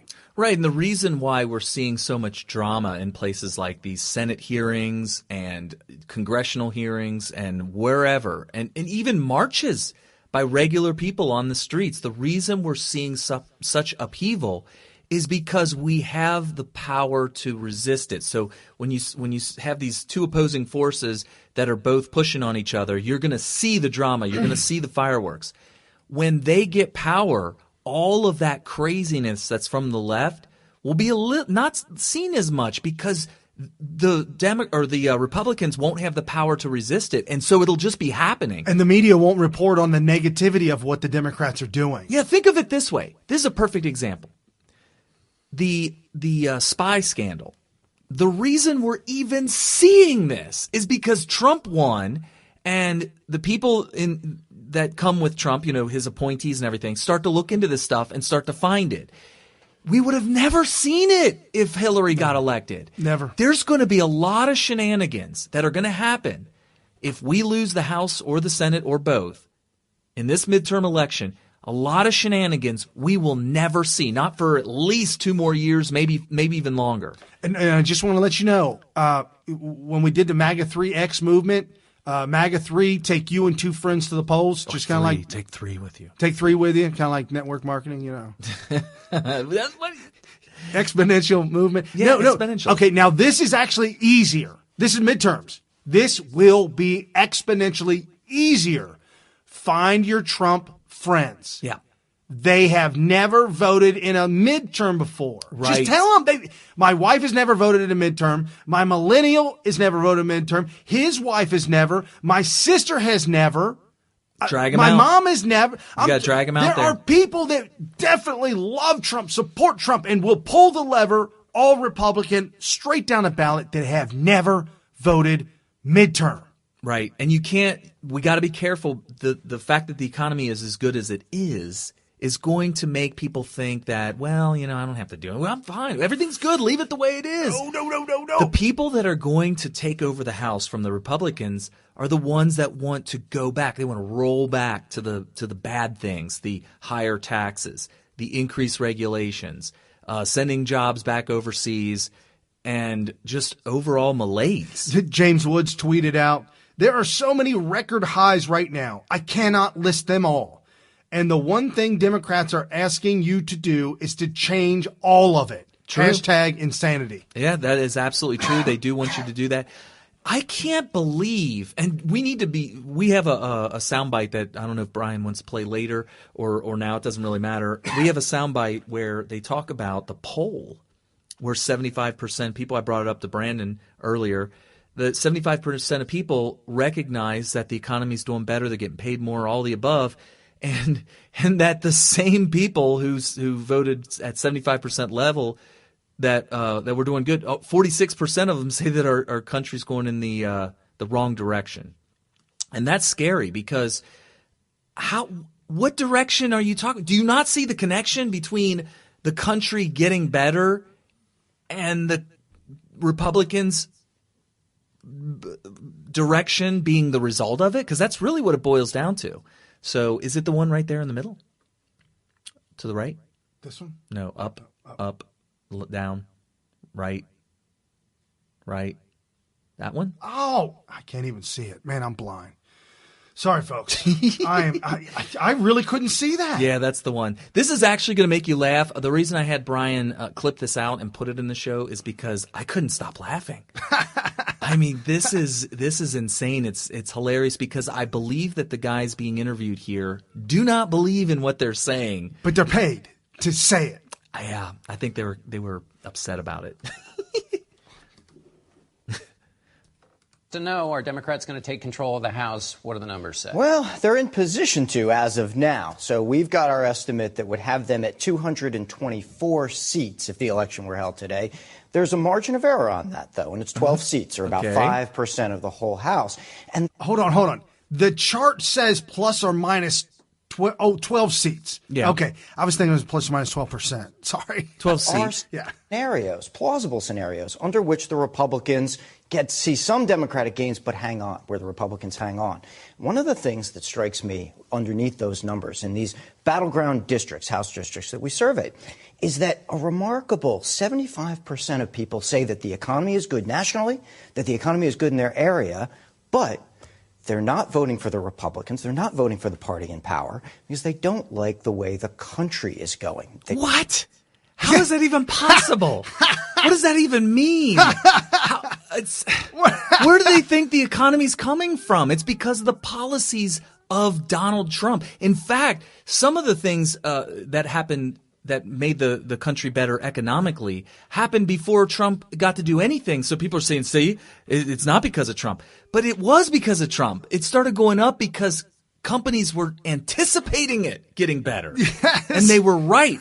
That gamble paid off for them because the policies actually fit the direction that the country is going. And so they wanted their company to be set up for it. So the poll that they said before, 75%, or the poll they're saying now, 75% said the economy's good. 46% disagree with the direction of the economy. Now, if they polled 50% Republicans, 50% Democrats, they're absolutely going to say that. I'm just saying they're going to absolutely say that. So we'll keep going. Don't like the direction of the country. And that split, that difference, usually say, well, if the economy's good, the party in power wins. That split is remarkable. And it really sort of underpins why the Republicans aren't in a stronger position right now. Did you find that sentiment in your group? We did. We talked to 2 Republicans and 2 Democrats, and 3 of those 4 essentially say, the economy's in great shape, but can't necessarily support the Republican candidate, don't necessarily like the direction President Trump is taking us. You've got 2 competitive House races in the Vegas area, a big Senate race and the governor's race. Politics is top of mind. And, one guy told us he's seeing $20 more thanks to the tax cut. Others say, I've got a better job than I did 2 years ago. So, of course, the economy's doing great. But they have concerns about the way the president's running the country, or the fact that maybe Republicans aren't doing more to sort of stand counter to the president. Therefore, they're open for change. He does not believe what he's saying. No, he can't take it anymore. That is just absolute insanity. Unbelievable. Oh my goodness. So you got that. And I'll tell you what, everybody knows, everybody can feel it. Everybody knows what's going on. And something real quick, I also wanted to. Whoa, hey, we got a doorbell. How's that? I don't know. Oh, we've got our special guest ready to come on. Special guest ready to come on. Awesome. So we have been prepping you guys. We've been telling you about a very special guest, Juanita Broaddrick. She's, I guess, back in '79, she had a run-in with Bill Clinton. She was raped by Bill Clinton. Actually wrote a book about it, exposing who Bill Clinton is and was, and this all kind of come up with the Monica Lewinsky, came up with the Paula Jones situation back in the late 90s. And in 1997, she joined with Paula Jones's lawyer to then come out, and she came out anonymous, Jane Doe number 5 at first, but then came out. And so now we know her very well. Donald Trump brought her and 3 other victims of Bill Clinton. I believe it was to one of the debates. I keep saying the 3rd debate, but brought them to the debate, sat them up in the stadium to see Bill Clinton. Folks, you've got to understand how wretched this dynasty, this regime of the Clinton-istas really is. And it is my pleasure, my pleasure to bring on Juanita onto the show. Juanita Broaddrick, welcome to Smith Radio. It is an honor and a pleasure. Thank you for coming on. Thank you for having me, guys. Excellent. Just there you go on this. We're adjusting the volumes here. All right. Am I too loud? No, I can adjust it from here. Thank you so much for coming on. So you have a new book out called You'd Better Put Some Ice on That, How I Survived Being Raped by Bill Clinton. Is that already available for purchase? I thought I saw it on Amazon. Yes, it's on Amazon, or you can go to my website, JuanitaBroaddrick.com, and it takes you directly to Amazon. Awesome. Yeah, I highly recommend everybody go out there and get a copy of that. So this was a while ago. What was it that prompted you to write the book or release it at this time?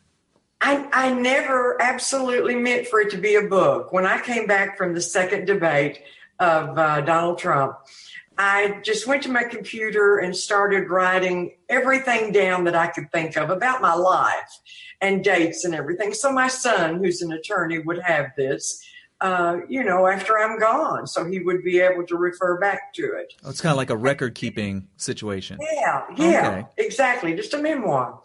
And then Nick Lally, who is my co-writer, called me one day. He's an investigative reporter from Jacksonville. And he called me one day and said he wanted to do a serialized podcast about me and my life. And I said, I've got an outline. Oh, wow. That's perfect. I sent it to him. He says, oh, no, we need to do a book. It's exactly my words that I had written months before. And then he just sort of did a forward to it. And so that's how it became a book. Awesome. So, many, many years later, so this happened in 1978. We got this Kavanaugh thing, which is one of the main reasons why I decided I got to reach out to Juanita Broaddrick and get her take on this. So This was an allegation that happened many, many years ago. In your case, what was it, 1978 or 1979? And it was 1978. 1978. Okay. And then we heard about it for the first time in the late 90s, and then your name finally came out in 1999. In regard, let me interrupt if I can. Yeah, go ahead. I did not come out on my own. I was outed by the Paula Jones lawsuit and very angry about it. I had two of her investigative reporters that were hired by her legal team that showed up at my front door. I went out on the front porch to talk to them and told them very bluntly. In fact, the recording is online. You can get it on the internet. Where they recorded me and never told me. And I told them in so many words, this is too painful. I'll never come out. So don't subpoena me because I will never tell what happened to me. So as I read online, you got with Paula Jones's lawyer.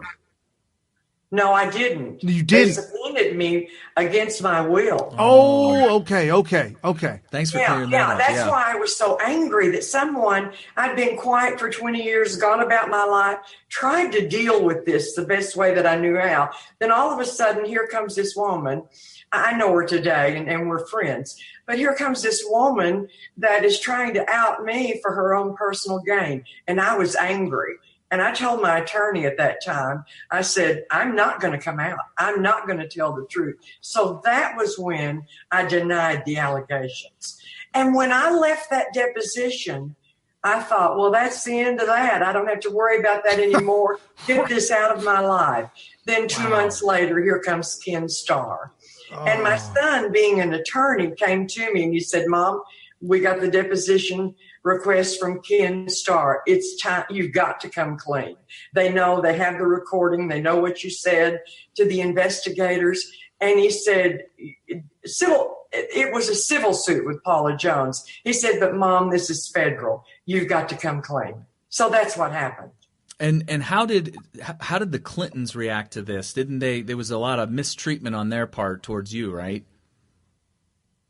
Oh, yes. I'll never forget. When I did the Paula Jones deposition, there I was, and I was angry. I was mad. I said, no, this didn't happen. And I could see Clinton's lawyers over on the side. The room was full of attorneys.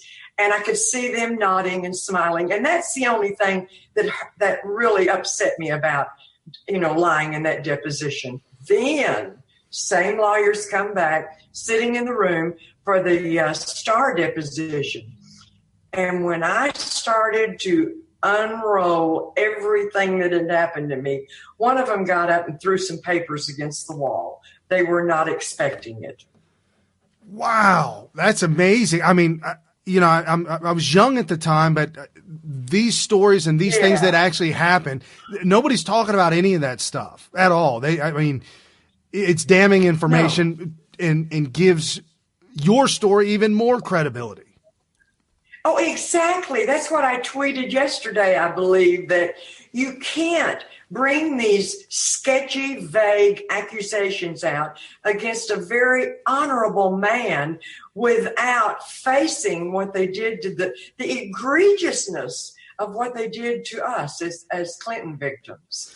Right. You also tweeted out that you'd be available on Monday if I got that one.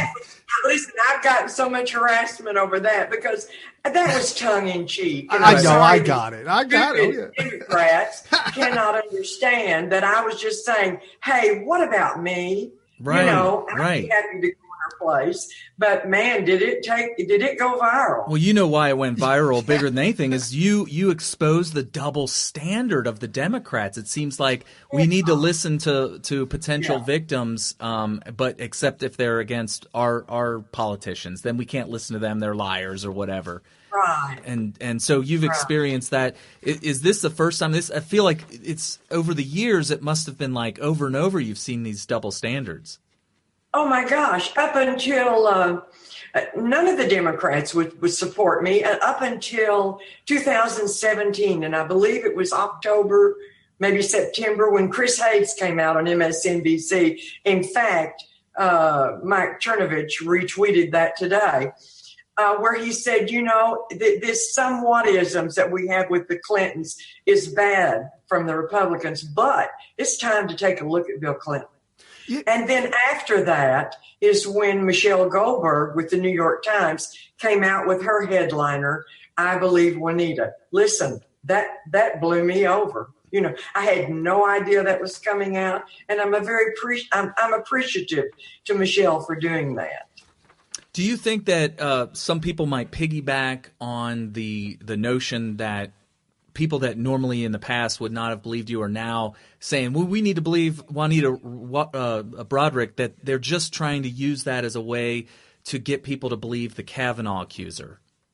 Well, I haven't had many Kavanaugh accusers side with me. They'll come through and they'll say, how can you say negative things about this woman when she went through the same thing you did? I said, listen, if she's truthful, she did not go through 1% of what I went through. Mm-hmm. I was raped. Right. And it was horrific rape that made a horrible imprint on my life. It's like Leslie Millwee, the 20-year-old that was sexually assaulted by Bill Clinton, said, it becomes a part of your DNA. Right. You cannot get away from this. Right. No, and when you put it in that, and when you frame it like that, the Kavanaugh accuser, Ford, we keep forgetting her name. Her last name's Ford. Christine Ford. She has called out multiple people, 4 or 5 different people that were supposedly at the house. All 4 of them come out and said, no, I wasn't either I wasn't there or I have no memory of it.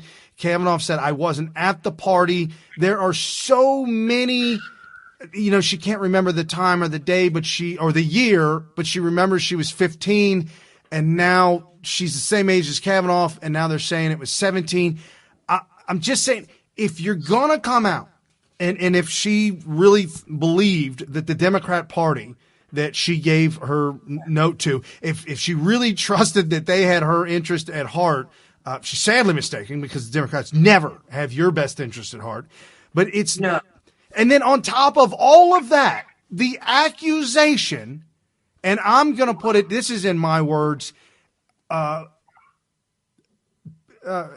it's the horseplay of pubescent teenagers.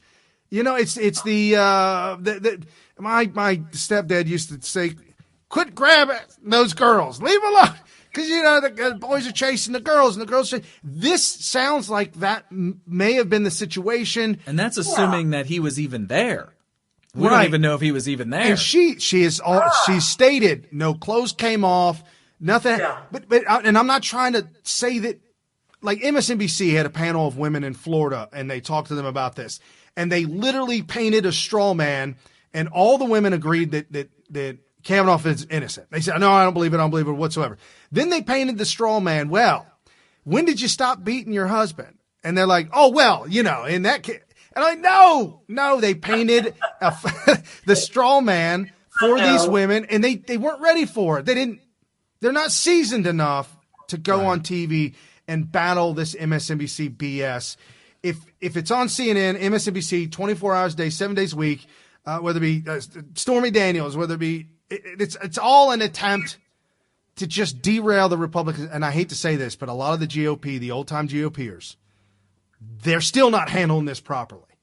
Oh, I know. And did you see the CNN panel of women that supported Kavanaugh? I tweeted that this morning. I can't believe CNN played that, but they did. And these women were so intelligent. But you go back to what happened to me. The 5 people I told to this day, and even last year being interviewed, still corroborate. The woman that came in 30 minutes after I was raped found me with torn clothes and a bloodied and swollen lip and crying. I mean, I just can't. And I did not know the day, but I knew the year. Right. And I knew the month. Sure. And then NBC found my registration for the seminar 20 years later in the basement of the Arkansas Healthcare Association. This is a They were perfect... shocked as I was. Yeah, otherwise we wouldn't have had the date. Right. This is a perfect example of Rush Limbaugh says, almost at least once a month, he says it's not about the nature of the evidence, it's about the seriousness of the accusations. And what you're saying here is the difference between your case and maybe some other cases, but specifically the accuser of Kavanaugh, is that the details that you have are there. You have the nature of the evidence is that you have all these details, all of it's there. And it's the opposite with her, but they're relying on the seriousness of the allegation that, it's so shocking to blind people of the details that aren't there. There's no evidence. Yeah, and what's really upsetting is when they say, that's been litigated and adjudicated. It has never been litigated and adjudicated. And then they'll say, well, Ken Starr discredited her. I was never discredited by Ken Starr. I just had nothing. He wanted to know, why did you lie in the Paula Jones case? Were you bought off? Were you threatened? There was none of that. I lied because I was angry and I saw what was happening to other women. Mm-hmm. I did not want to be outed like that at all. Do you think? And then this past week, Ken Starr, in his book tour, he was asked that question, and he even verified, no, she was not discredited. She had nothing to do with the obstruction of justice. Right. But that's what makes me angry, that they love to latch onto, well, she was discredited. Such a lie. But it's the same thing that they did with, I can see Russia from my house. They do. Yeah, they're doing all kinds of stuff. Sarah Palin, which Sarah Palin never said that, but the woman on Saturday Night Live that played Sarah Palin said that. And so Sarah Palin must have said, I can see Russia from my house. It's the way people remember things. It's amazing. I love Sarah Palin. Yeah, so do we. Too. No, it's interesting. We start off the interview with just these little minor details that we didn't know, and you had to correct the record on us. It's either there's a lot of people out there that are of certain age, of certain youth that they weren't even alive or they were very young. I was in my early 20s, and I just remember just hearing on the news in passing some of the details of the Monica Lewinsky scandal, and for us as people in our early 20s, we kind of chuckled at it. Well, he was a liberal back then. I was accused of being a bleeding heart liberal. Oh yeah. He's turned the corner since then. Did you hear what I put? Did you see what I tweeted yesterday or the day before about Dan Rather? No, when he was on Imus. NBC, well, when NBC was holding my interview, he went on Imus and was trying to say why, NBC was holding this. And he made the comment. He said, if it happened, it was a long time ago, and we need to move on. Oh, on! come on! Well, that's up to you. I mean, I posted that interview. Yeah. Well, speaking about time frames, my aunt she's got a phenomenal memory, and she was all about back in the day. I mean, we didn't have social media, but she was about exposing the Clintons and the different, whether it be Whitewater or the next scandal that they were involved in, the women, abortions, all kinds of stuff.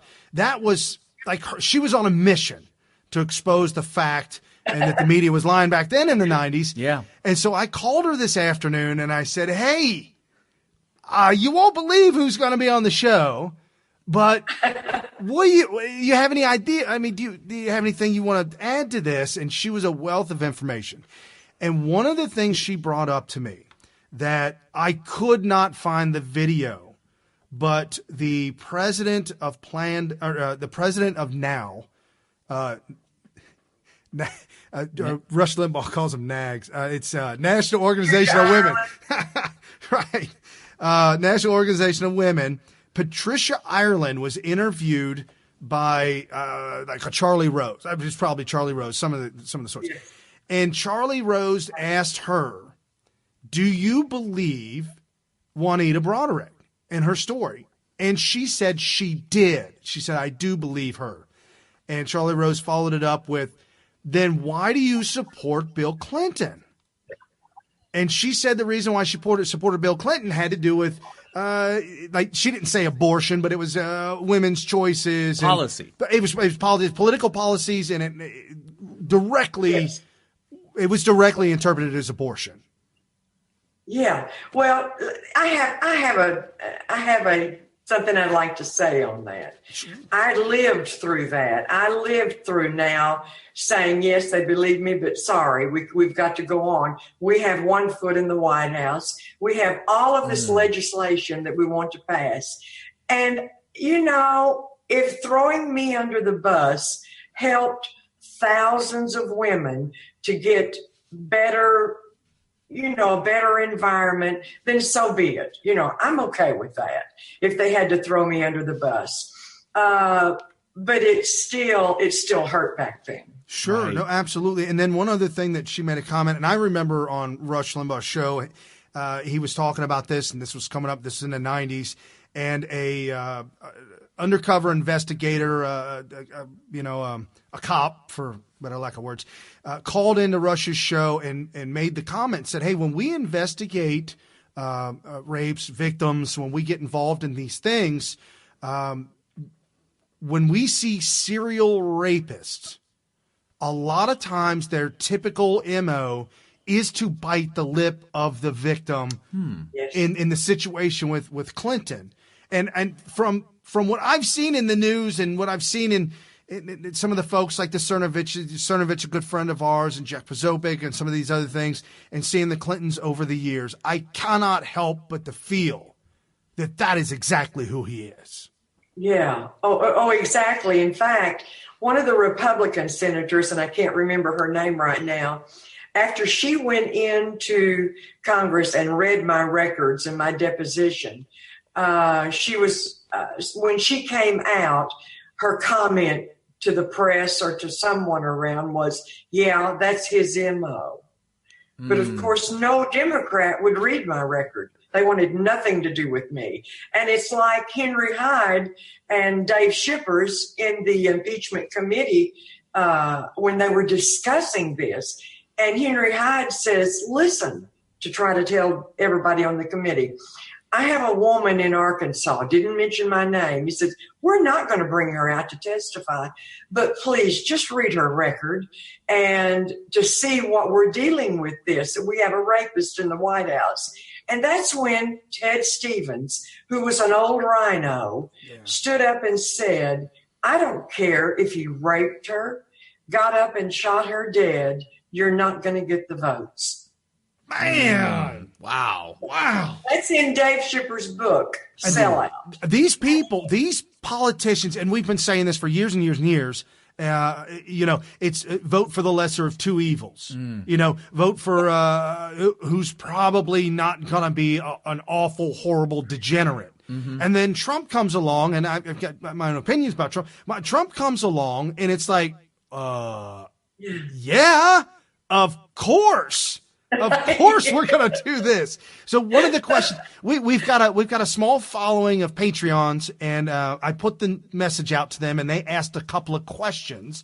And sure. One of the questions that they had asked, and I'm not sure if it was you that asked in the group, but somebody had asked, how does Juanita feel about Donald Trump and your relationship, if at all, with him? Okay, I absolutely adore the man. I did not vote for him to be my pastor. I voted for him to straighten out America. And in the beginning, though, he was so rough around the edges. Right. And I read a tweet by James Woods, and it said, Donald Trump may be vinegar, but Hillary is arsenic. And so that's the way that I got through that first part and went through it, and I thought, no, this is the man I'm going to vote for. But then when Sean Hannity interviewed him in June or May of 2016, and they're discussing the New York Times coming out with this long list of women that had accusations against Donald Trump, which I think were ludicrous. Where are they now? Where are they now? Yeah, where are they now?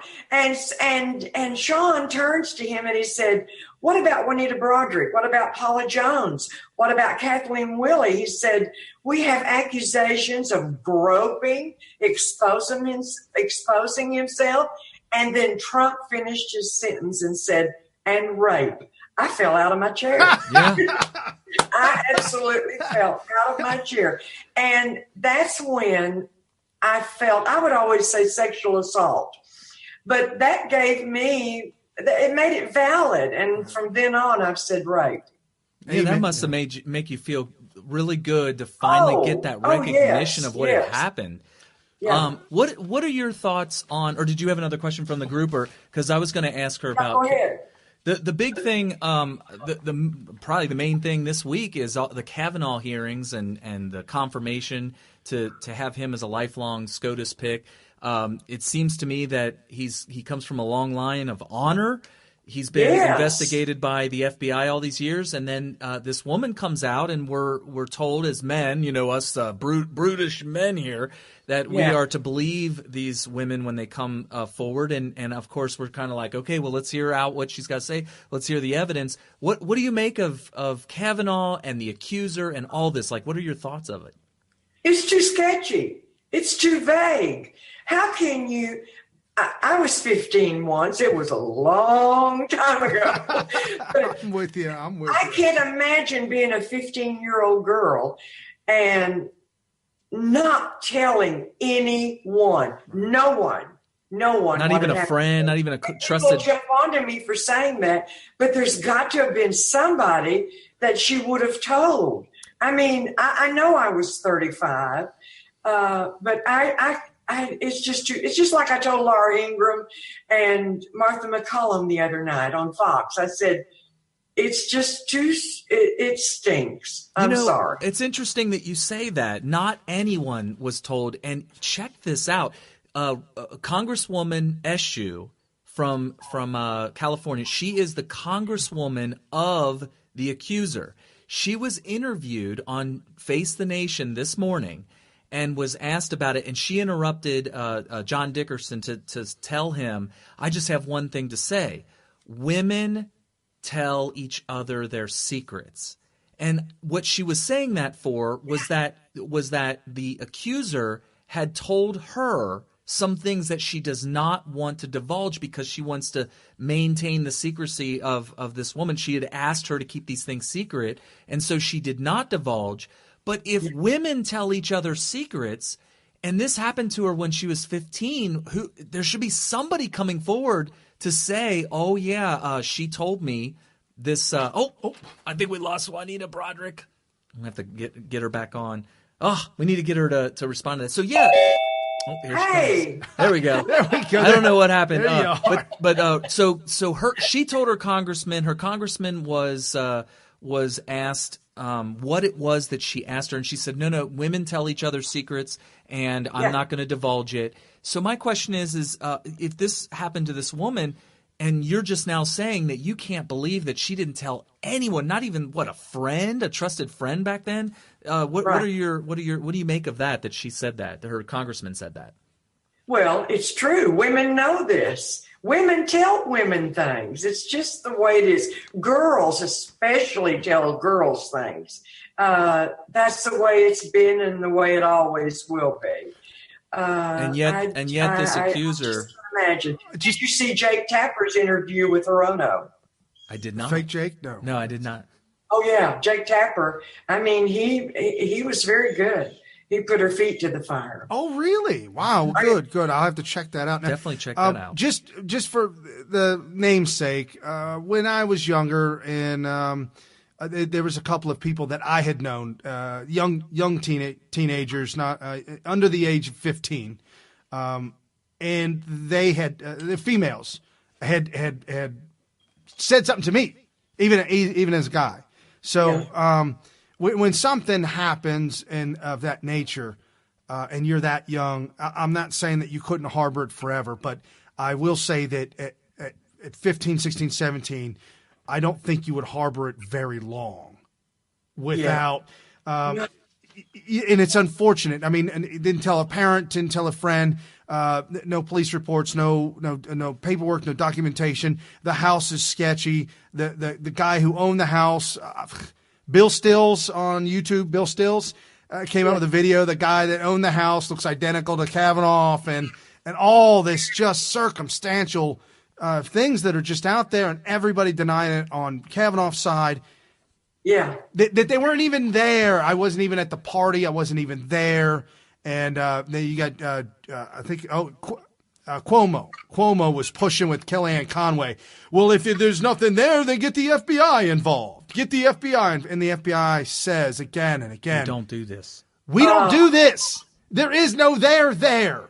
Yes, I tweeted that. There is no there. Yeah, it's absolutely unreal. I'm sure you've seen a lot of this, just people messaging you and people telling you, but I'm seeing more and more, and with my own eyes, when I'm out in public and I hear people start to get in these conversations, I don't think anybody, any general public type person just out on the streets believes I feel like this is a Democrat smear. That not so much that this woman, and maybe if something did happen to this woman, it seems like it may have happened with a guy that's not Kavanaugh. Seems like. Yeah, seems like it. No, definitely. But yeah, it seems like the general public, especially women, are saying, "Oh, I don't believe a word she's saying." And I know we're supposed to listen to the women when they come out with these accusations, but if it's not credible or if it's not real, they do a disservice to people who actually do have this stuff happen to them. And the Democrats have absolutely ruined it for any rape victim.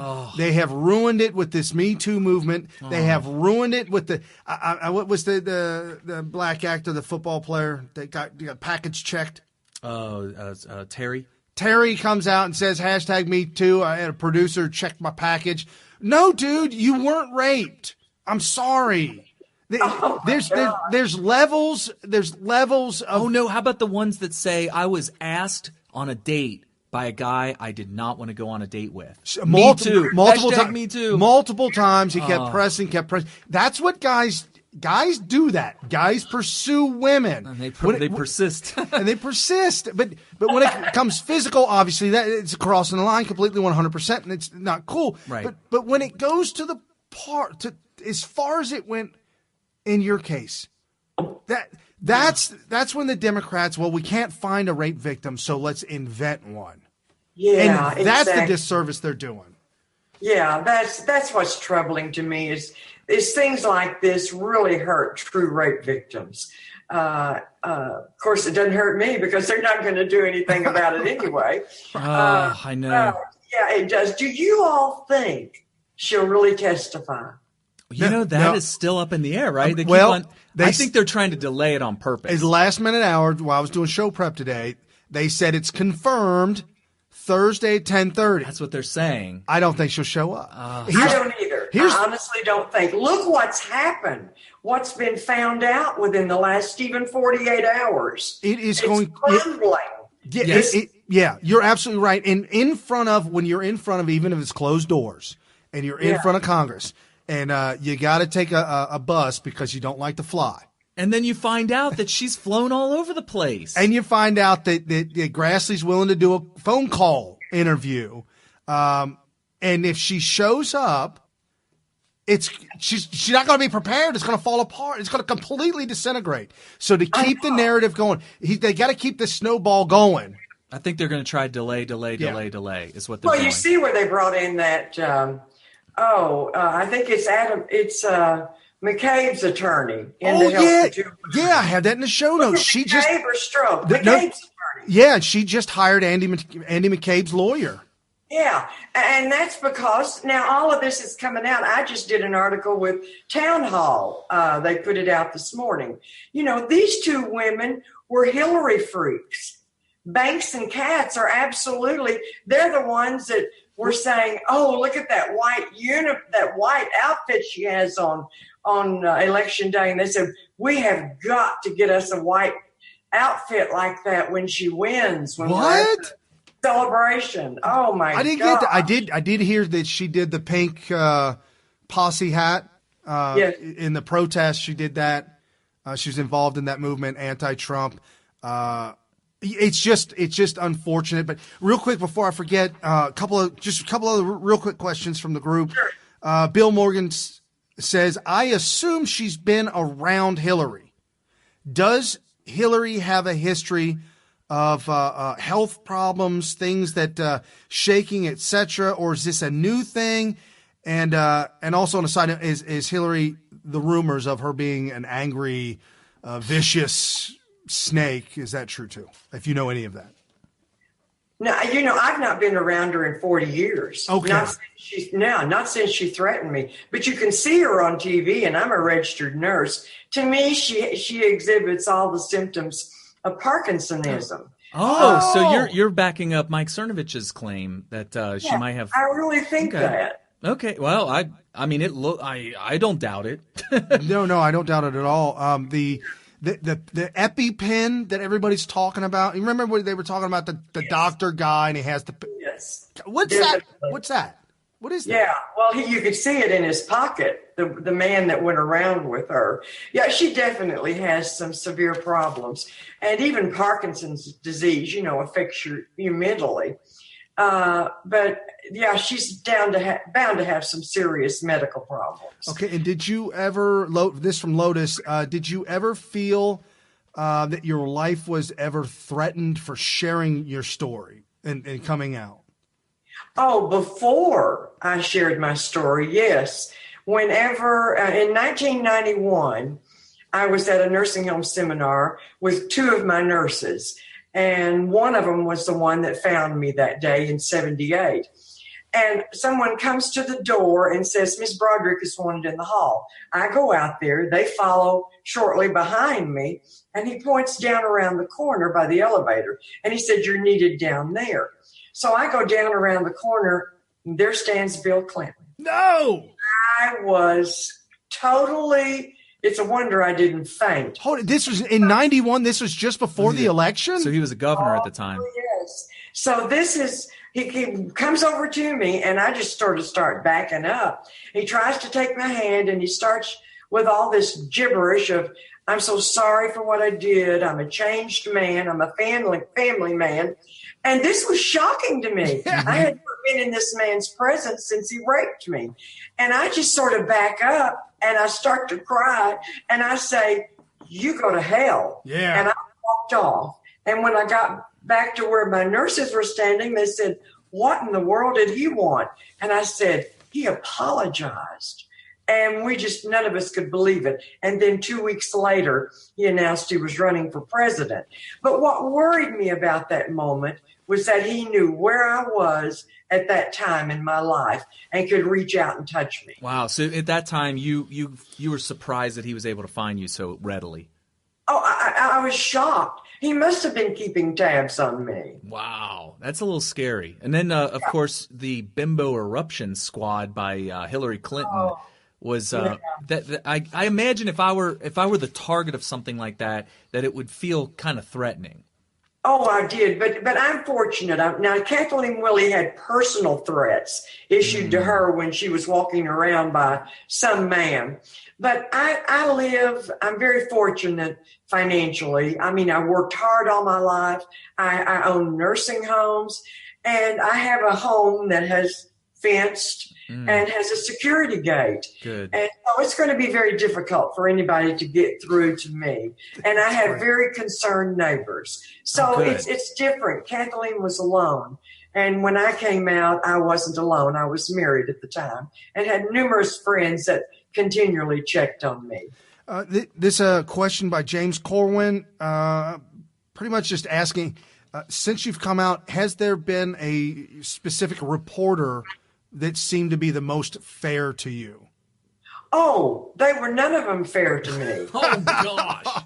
No. When I came out in 98 and had that harshness and harassment from the media calling me a liar with the women's organizations not standing up for me, I went back into the woodwork. Listen, guys, that was 20 years. I would never have come back out because I saw what happened. Had Hillary not tweeted, all victims of sexual abuse should come forward and be believed, and we're with you. I heard that on the television, and I went ballistic. I said, no, you cannot say that. You, of all people, there's no way. So I called my grandson to teach me how to go on Twitter. And he walked me through it. And so the next morning, I got up on January the 6th, 2016, and I typed that tweet. Had to get it down because I kept getting the red marks coming up. And I tweeted, I was 35 years old when Bill Clinton, the Arkansas Attorney General, raped me, and Hillary tried to silence me. I'm now 73. It never goes away. So I thought, well, that looks good.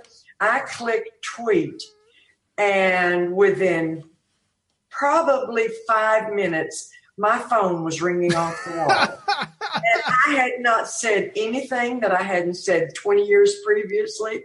I had no idea what the power of Twitter. Yeah. That was my first really tweet. I think a year before I had tweeted, I'm on the porch having coffee, something like that. But I did not know. The third call was from my son. And my son said, he's an attorney. He said, Mom, what did you do? You broke the Twitter. I don't know. Right. I had no idea. You told the truth. You know, I actually started following you then at that tweet. I remember that tweet, and I started following you then. Not to get off track, but what's up with the Twitter name, the handle? Yeah, I wanted to ask you, what does that name mean? I put that on there yesterday. It's a tennis nut. I play tennis. Oh, tennis nut. Okay. I was like, what? Old people can still play tennis. Okay, so you can follow Juanita at ATENSNUT.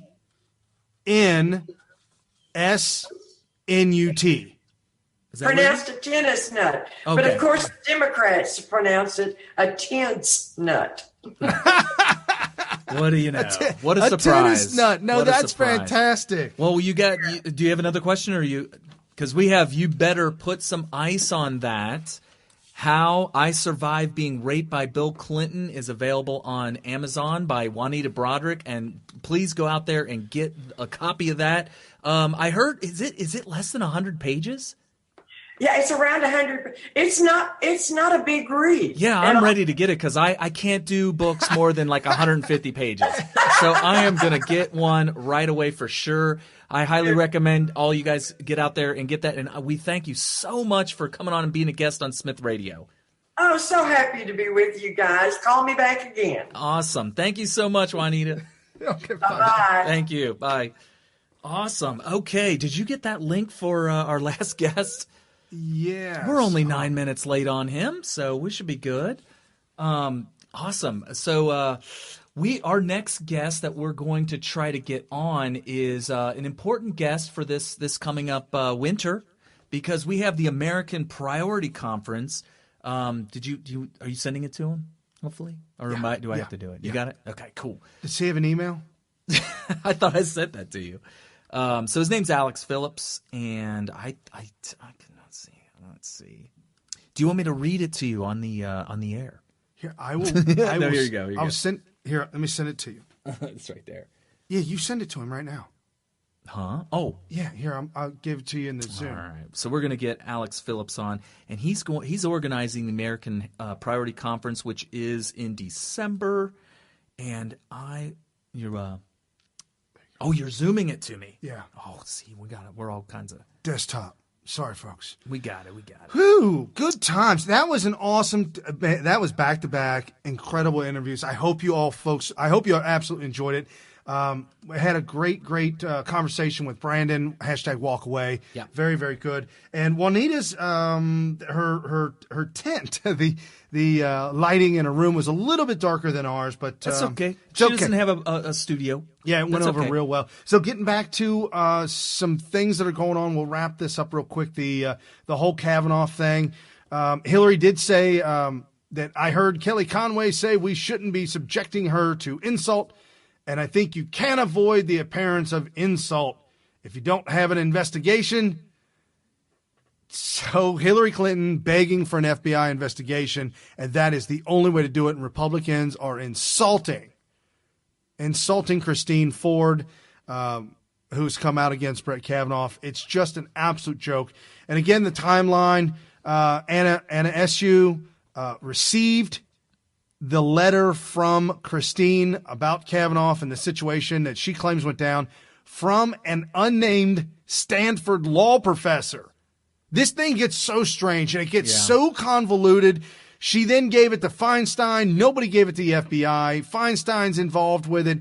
Feinstein said that, or Politico wrote about it. They wrote said that the letter was written by an unnamed Stanford professor. The Times wrote a story.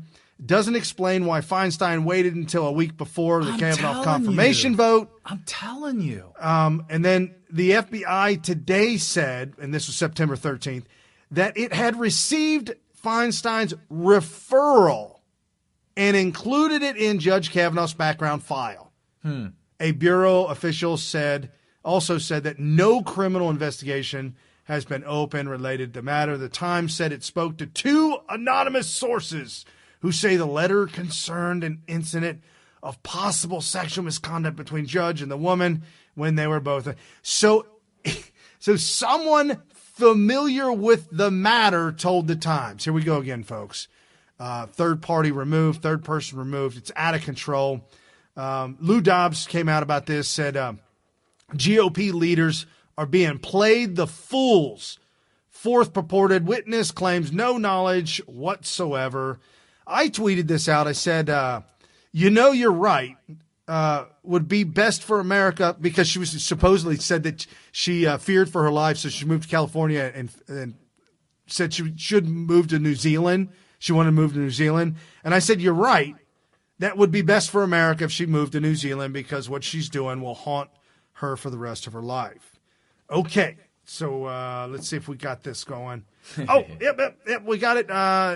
Let's see, unmute. We have another very special guest. This will be our 3rd guest for the evening. We are just packing them in. Okay, so just make sure that Alex, can you hear me, Alex? Hold on. Maybe not. Can you hear me, Alex? I can hear you. Yes.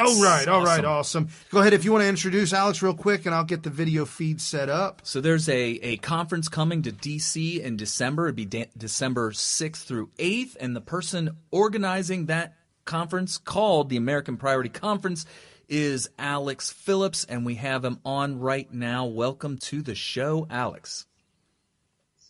Thanks, fellas. I appreciate you guys having me on tonight.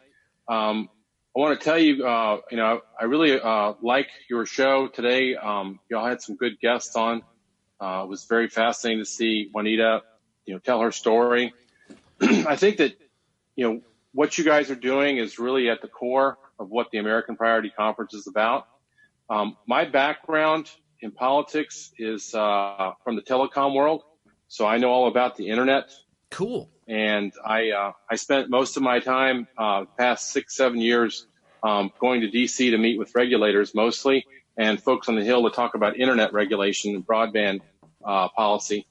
And I got sort of just a sliver of that pie of the swamp in my mouth, and it was pretty nasty. Oh, I got the bad taste in your mouth. Swamp pie. Swamp pie. But after the 2016 election, I kind of got, I guess I hate to use the word red-pilled, but I got red-pilled. Really? So I knew some things weren't right. You were a Democrat. I didn't know that. No, I wouldn't say I was a Democrat. I never was really affiliated with any party. Okay. I consider myself an independent, and I still kind of consider myself an independent, leaning conservative. I have libertarian views. I have some liberal views, but overall, I just think that what's going on in our government today is wrong. I think that and I have my experience from the telecom world.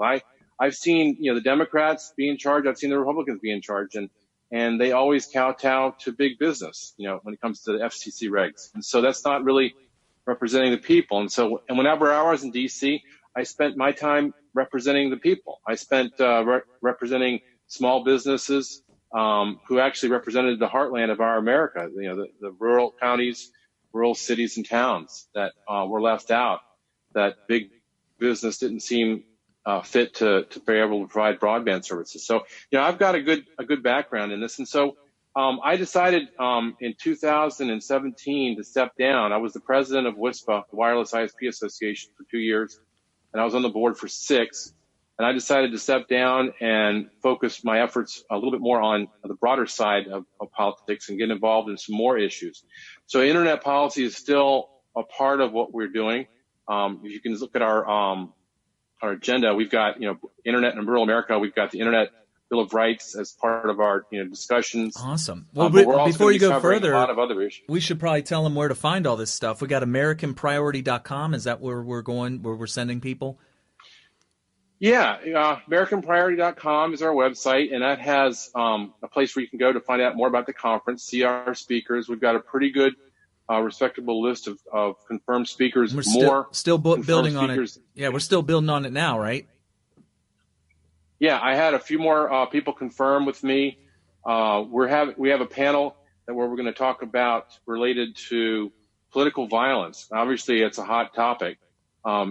And I've got a fellow named R.C. Maxwell who I met in St. Louis with you guys, and I've known his story for some time, and he's trying to help me put together a good panel of people that are very heavily involved in what's going on in political violence and how we need to try to address it. They're going to tell their stories, and we're going to talk about this.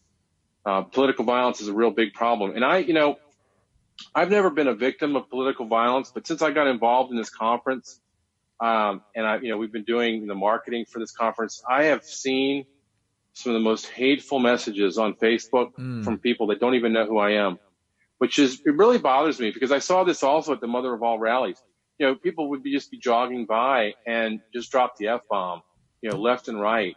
They don't know me. They don't know any of the people in my tent. They don't know any of the people at that conference, at that event. And yet they feel confident enough in their convictions to use the F-bomb as a descriptor for these people, which it really bothers me.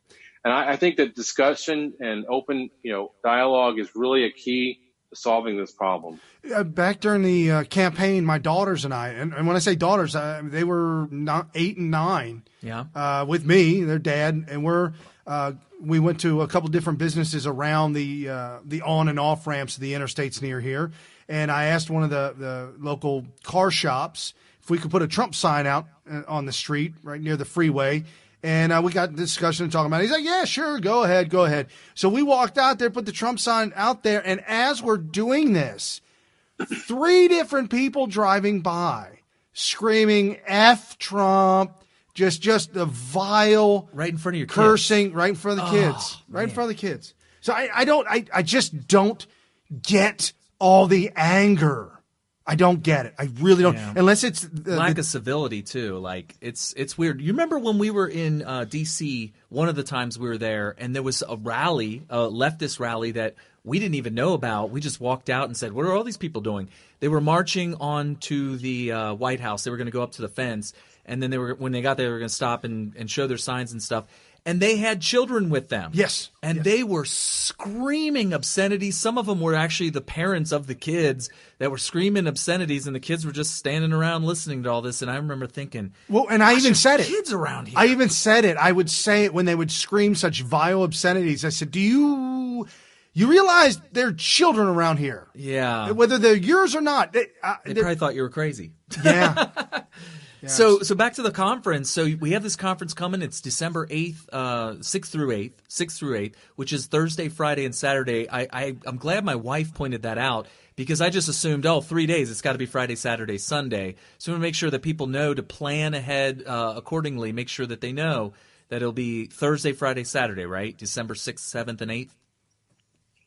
Yeah, so we're going to start off Thursday night with a VIP social with some of our attendees that are going to come and have some special guests kind of open up the ceremony of this conference. And then Friday itself is going to be the meat of the conference as far as speakers. And then on Saturday, we're going to have our breakouts. And our breakouts are going to be really fun for a lot of folks. We're going to try to educate people on grassroots activities and organizing. We're going to teach people about things related to citizen journalism. Because that's, like I said, you guys are the heart of what's going on in our movement today. It's not just about electing people and getting other people elected and changing policy. It's really about, trying to take back, our country from, who seems to be in control or who thought they were in control of, the news and information.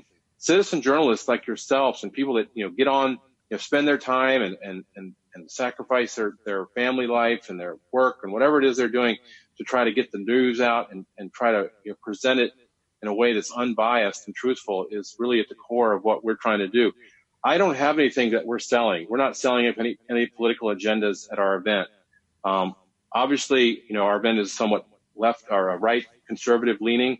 And that's just because, that's where the movement seems to be centered right now. We've got folks that used to be the Democrat Party that are coming over to talk about stuff. We've got folks that are I've met at social justice seminars. Mm-hmm. They're going to come and talk about things. The bottom line is getting the fact. Oh, I think it's great. I can't wait for it. We're already planning on we got everything planned out to get out there, and I'm trying to figure out a way to maybe bring my daughter. It might be kind of scary, but if not, I'm going to take her out there next summer if I can't get her out this winter. But yeah, December 6th through 8th, I'll be there. Brian will be there. It'll be a lot of fun. We met Alex for the first time face to face in St. Louis, and he was asking people what American Priority meant to various people, and I was going to see what Alex felt that American Priority means to him. What does it mean? What is this thing? Well, so the reason why I got involved in this is I want to go back to normal. We use the term red pill and blue pill because of that movie where red pilling means that you're unplugged from the matrix and blue pilling means you're back in. I kind of just want to go back to living my life. I don't want to always be on some crusade. I want to be able to trust the news and information that we get. I want to be able to make decisions. because, life, everybody's got a life, and I got friends that, they kind of turned away from me because I was on this crusade all the time of trying to figure out what's going on and spreading the word and, saying, this narrative is not true.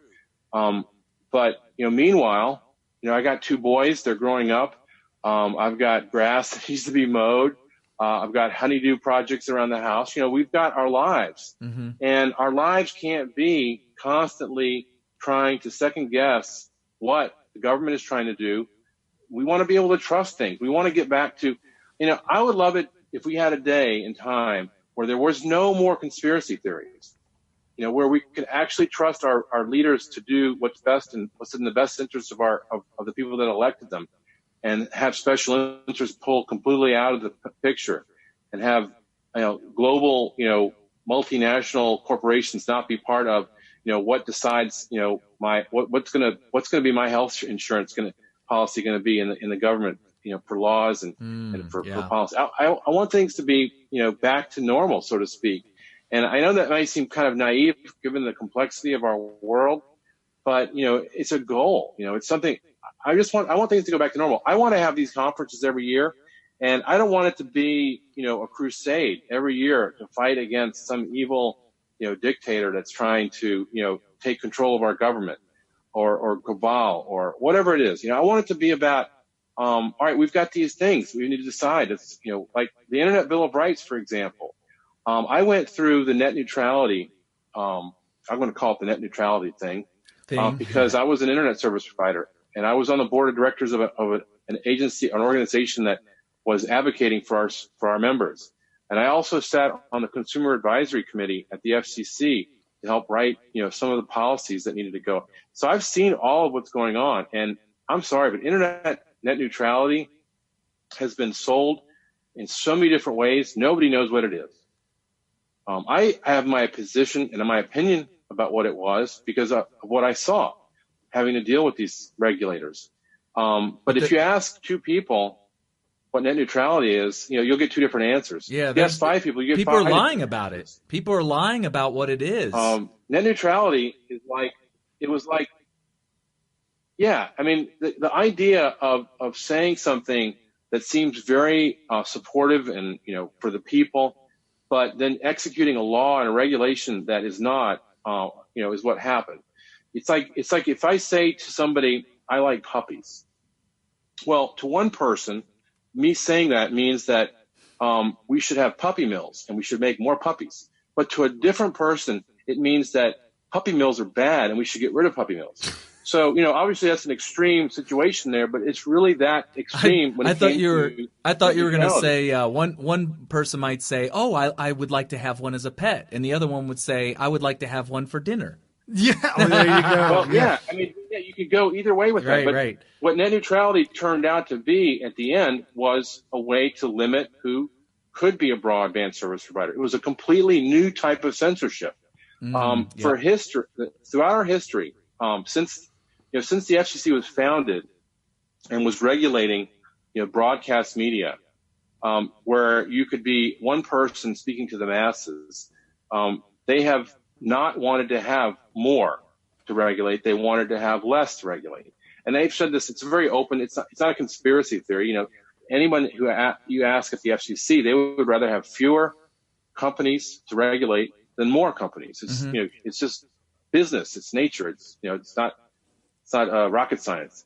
So, large corporations can provide, a single point for services to people in our country, and having, 5 or 6 companies that represent the bulk of all the providers in our country makes it a lot easier for the FCC to institute policy. However, the fact is that they turn into these oligarchies. And so the consumer gets no real choice. They have, you have 3 or 4 different choices for cellular providers in any given area, but they're all pretty much offering about the same thing. It's just a different week. Same with your, companies that have, people that have cable. They only have one cable provider in most cities. I'd be surprised to see 2. But Verizon Fios is probably the closest thing for there to being competition in the cable industry. But these small companies, they provide a niche service, and they've just been left out. But there's so many of them that the FCC is having difficulty with, creating rules that meet all the criteria to actually, so that's why net neutrality is out. But now I get really worried. Well, I mean, the main thing, I don't want to get too far into the weeds here, but this is like one example of like a million different policies that could be confusing to people that need to be hashed out at a conference like this. And so you're going to have speakers at this thing that are going to explain this in an easy to digest way, and also ways for people to kind of utilize some tactics that the right don't ever use or don't ever know about, many of whom have never heard of any of this stuff because it's being used by the left, that can actually be employed on the right, and speakers that'll be there to do this. Some people that are listening might not even know anything about CPAC, but this is almost like a new right version of a CPAC, right? Right, and I don't want to be in competition with CPAC, but a lot of people do refer to us as an alternative, and I think that's kind of true in the sense that I was there this past year, at the beginning of the week that they had their conference, and I heard a lot of the stories about people being not included. I know that Jim Hoft was not allowed to be part of it. Yeah, I heard about Jim Hoft, and there's a bunch of. Remember when Milo was going to be a speaker 2 years ago? They ditched him.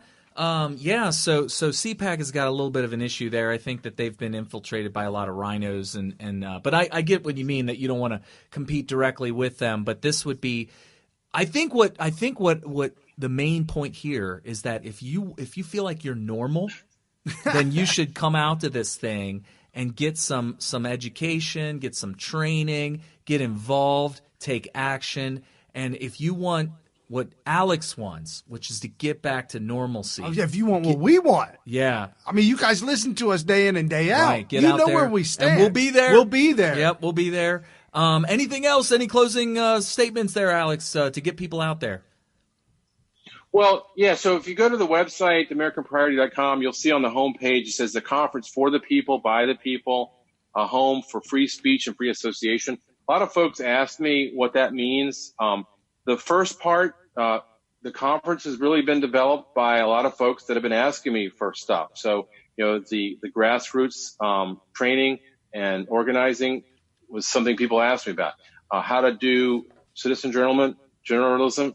People asked me about that. Memes, this is all stuff that was How to do people memes. That have asked me about.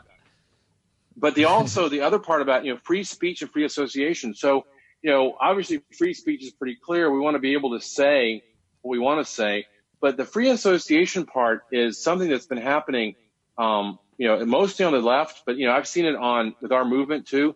And, so if I associate, if I associate with somebody that's, they deemed as a Nazi, all of a sudden I'm a Nazi. If I associate with somebody on the left, all of a sudden I'm a rhino. I want to be able to take what's good from all aspects of politics and bring it into this conference. I'm not going to be and there's no identity politics. There's no racism.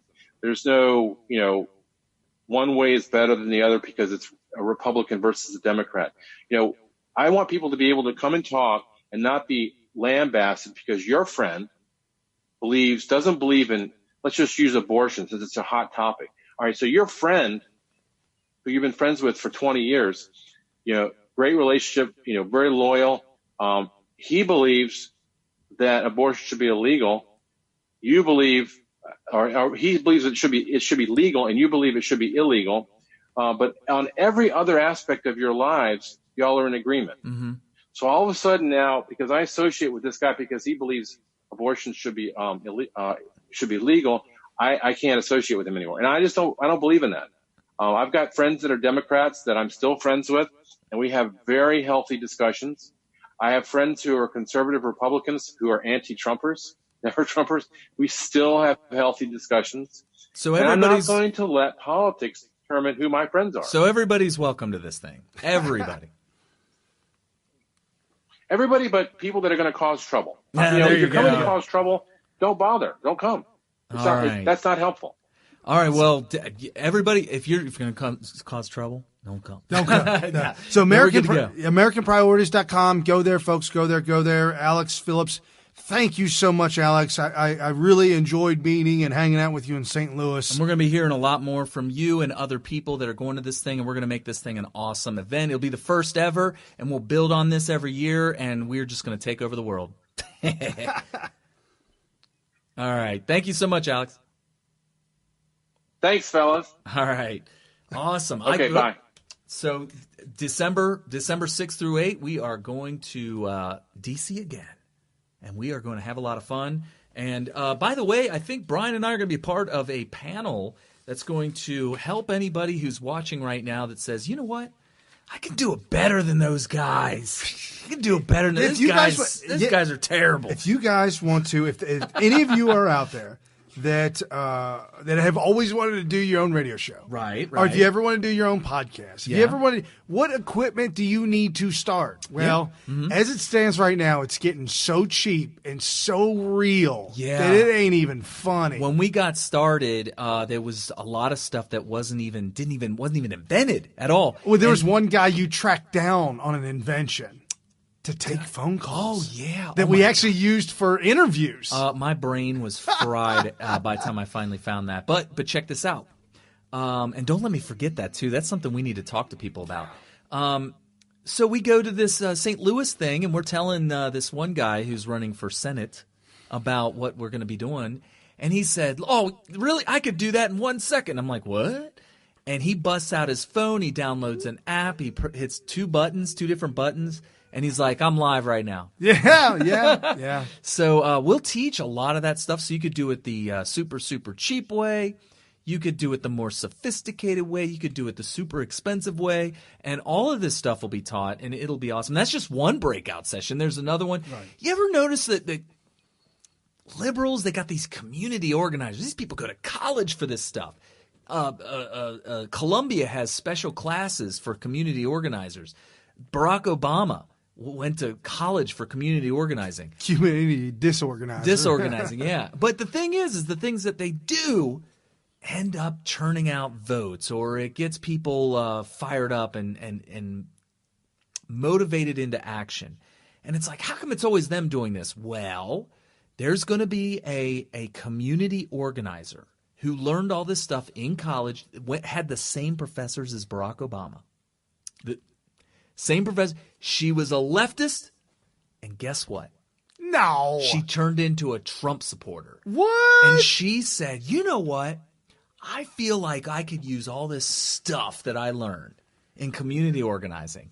Really? And teach Republicans, conservatives, right-wingers how to do this stuff. She's going to be hosting a breakout session. I highly recommend it. Some people might be triggered by it because there's the principle thing. Like, I'm not going to stoop to the level of the leftists and all this kind of stuff. But it turns out you may not agree with all the different tactics, but there are going to be some tactics that you absolutely should be taking advantage of, and you can learn that at the American Priorities Conference too. Go to AmericanPriority.com. AmericanPriority.com. And also Alex Phillips, we didn't tell you this, but it's at Alex PHSL. Again, that's Alex. That's at Alex PHSL on Twitter. And that will be who you can follow for the time being. You can also message him. And he's also at Priority CONF. Priority CONF is also on Twitter. Follow those and get all that information. So, anything else in the news before we get out of here? Yes. Well, the one that we didn't talk about that was big this week was our good friend and yours, James O'Keefe. Oh, yeah. Big news with the hidden video camera. Yes, James O'Keefe strikes again. This was on Thursday. Actually, it started on Monday. It did. This was the third video. And so this was by Gateway Pundit. Go to gatewaypundit.com. They absolutely give you the real news, the good stuff up front. They were the ones that were posting James O'Keefe's videos that were also on YouTube and Twitters and everywhere. So in the third video, James O'Keefe strikes again. Open communist in GAO admits to slow walking president's agenda. Can't pronounce the guy's name. Nataria something. Submariner. Quote, we have a bunch of just communists, like no prefix.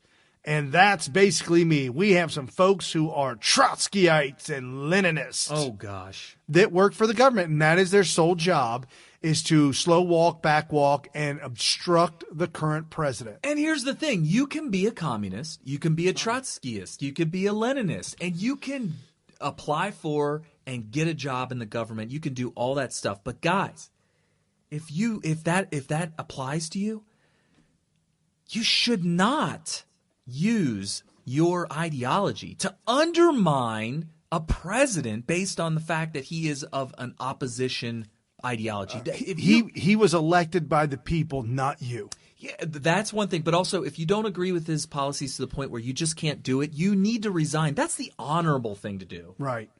If you're going to be a communist, be an honorable communist. Either A, put your politics aside and do your job, or B, resign. Don't be a coward. Don't be a seditionist, if that's the proper word. Is it seditionist? Don't commit sedition. And don't engage in sedition. And don't be a coup d'etatist. No coup d'etatists. Right. Be done with them peoples. Yeah. Those people need to be arrested. So the first video that came out in the series featured Stuart Karoff, a member of the Metro DC Democrat Socialist of America. If you've never heard of DSA, Democrat Socialist of America, you absolutely drop everything as soon as this is over in the next few minutes and go to the Amazon right now. Type in Enemies Within. Oh, is this? Yeah, okay. Trevor Loudon. If you're a reader, you can read the book. If you're a video person, you can watch the documentary. Oh, I have to do that. And Trevor Loudon spells out in detail what he has discovered, all the communists that are a part of DSA, Democrat Socialist of America, DSA. It's just another word for absolute communist looking to overthrow the government, the American government, the coup d'etat. They were big in this last thing. They're big in with the Clintons, big in with the DNC. That's who they are. So Trevor Loudon exposed this, and now we got James O'Keefe, who's got it on video of a guy that is a card-carrying member of DSA who admitted it to engaging in political activism while working at the State Department. Yeah, that's unbelievable. And the second report featured Allison Arbor of the Department of Justice, also a member of DSA, reportedly using government-owned software and computers for advancing political activism. Which, by the way, 100% illegal. Yep. This is unambiguously illegal. Yep, absolutely. So one of them actually was forced to resign this week, which of course James loved to, and rightfully so. That's a feather in the cap. Gloat about his scalp. And I think it's great because this is what we've been talking about this for years. These people need to be arrested. They need to be thrown out of government. They need to be, the swamp needs to be drained. And, it's James O'Keefe and his activism, his hard work, that he swam down to the bottom of the swamp and pulled the plug himself. Right. And there's a lesson to be learned here. There are people out there that, and you could be listening to us right now saying, yeah, Brian and Carrie are doing awesome. They're telling me all about what's going on. Guys, we need people who are going to take action. Yes. We need people who are going to do the undercover work. So we salute James for being somebody who's taking an active role and actually getting up out of their chairs, getting up out of wherever, getting out of bed, turning off the video games. Get involved. And get out there and actually do action. And we love it. We think it's great. And Donald Trump exposing the deep state in the sense of John Brennan, McCabe, Comey, Mueller, Weiss, Strzok, Page. I mean, I got the names, all the names and names. Those are the people we can't touch.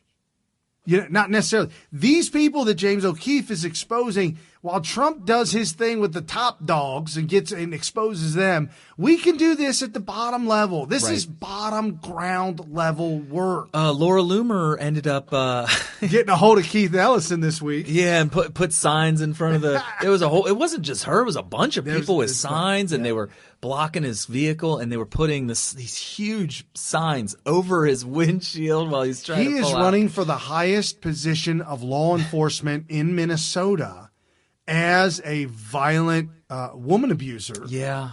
It's all, there's record reports, just like Juanita Broaddrick. There's record, there's reports, there's facts? information, facts, not fiction. Wow. Fact to a toe tag liberal is like kryptonite to Superman. It's not the nature of the evidence. It's the seriousness of the allegations. Yeah, that's a real bad one. Well, we have serious allegations with evidence. So there you go. Right. So Keith Ellison, and then there was one other Democrat that keeps slipping my mind that was involved with something, his wife and domestic abuse. But anyways, there's a long list, and I'm not just saying that this is Democrats. I'm sure there's probably Republicans. Human beings do what human beings do. And I'm just saying that the wretchedness is that the Democrats are violent, angry, and you've got a lot of sexual abuse, a lot of physical abuse, and all of it is swept right under the rug so they can continue in their position, whether it be, well, Anthony Weiner's doing time now. But, they covered for him for a while. He's got a little bit of a pedophilia issue, so it's probably good to get him off the streets for a little while. Yeah. Probably be safe for your children. So we still got deep state CIA, ex-CIA chief John Brennan, the worst CIA commander in the history of the CIA, is now encouraging everyone. He's ringing the bell, the Pavlov dog bell, ringing the bell and says, all y'all in the deep state, now it's time to defy President Trump's declassification order. And James O'Keefe has proved it. Mm-hmm. Yeah. John Brennan is screaming to the people that James O'Keefe has uncovered. Right. They're all there. The whole thing is a giant act of sedition. It is a conspiracy theory. I'm not, we're the conspiracy theory debunkers. Right. That's what we do. We get a lot of enemies because of that. I'm talking friendly fire here. We get a lot of friendly fire because we don't partake in conspiracy theories unless evidence backs it up. This is a full-blown conspiracy. Right. Against not just – what was that mean? Not a conspiracy theory. No, they're conspiring. They're conspiring against our government and our way of life. And specifically against Donald Trump. And there was a meme that – I don't know if I got it from you. I felt like I saw you post it, but maybe not. It was a picture of Donald Trump and with a black background, so he really pops on this meme. And then it says they're not after me.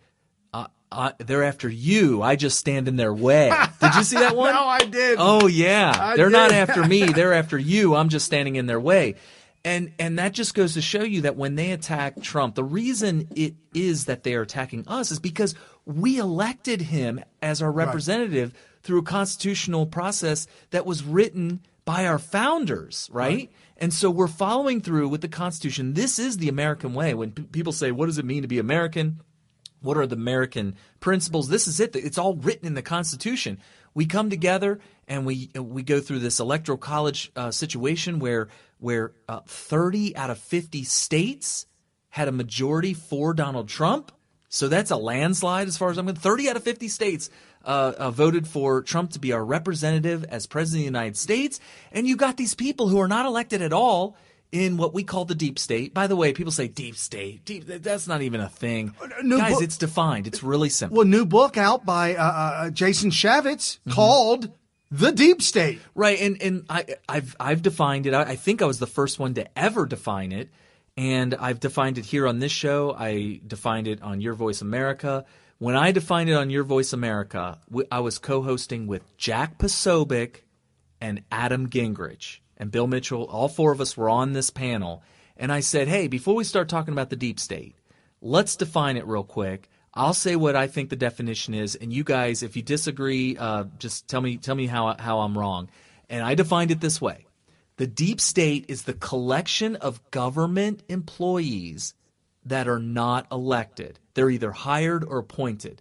That's the deep state. That doesn't mean that they're involved in a conspiracy. It doesn't mean that they're bad people. There are bad people, which we know. Right. James O'Keefe uncovered some of them, so that's a fact.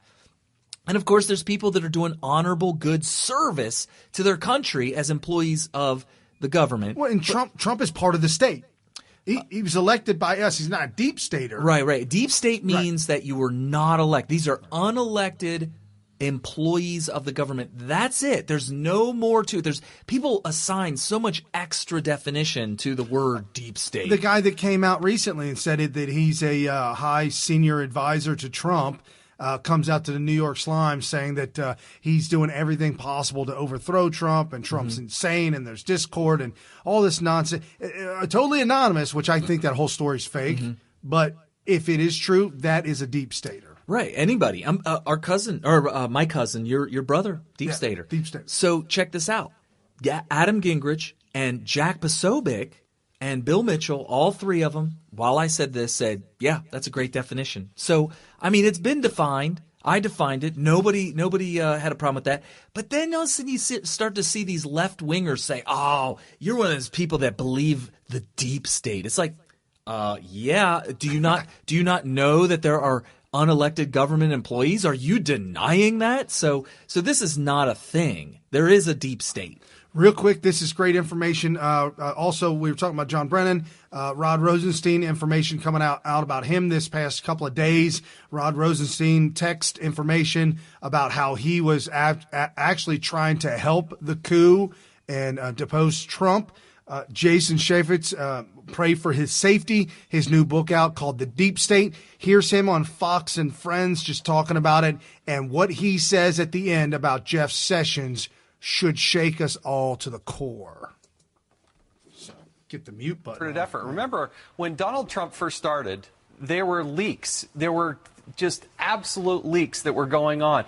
The president would have a discussion with the foreign leader. That would get out. This classified information. True. Yes, this is how the deep state operates. They did it to me personally as a member of Congress when I was the chairman of the Oversight Committee. I had the Secret Service, more than 40 agents dove into my background because they wanted to embarrass me, more than a dozen offices.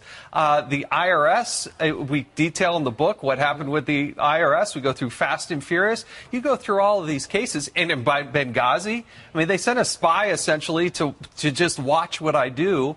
It's amazing how brazen they're. Who's the State Department? The State Department did this. That's how I open up the book and talk about it. What is the purpose? Is the purpose just to take down anyone who is pro-Trump or anyone who is a Republican?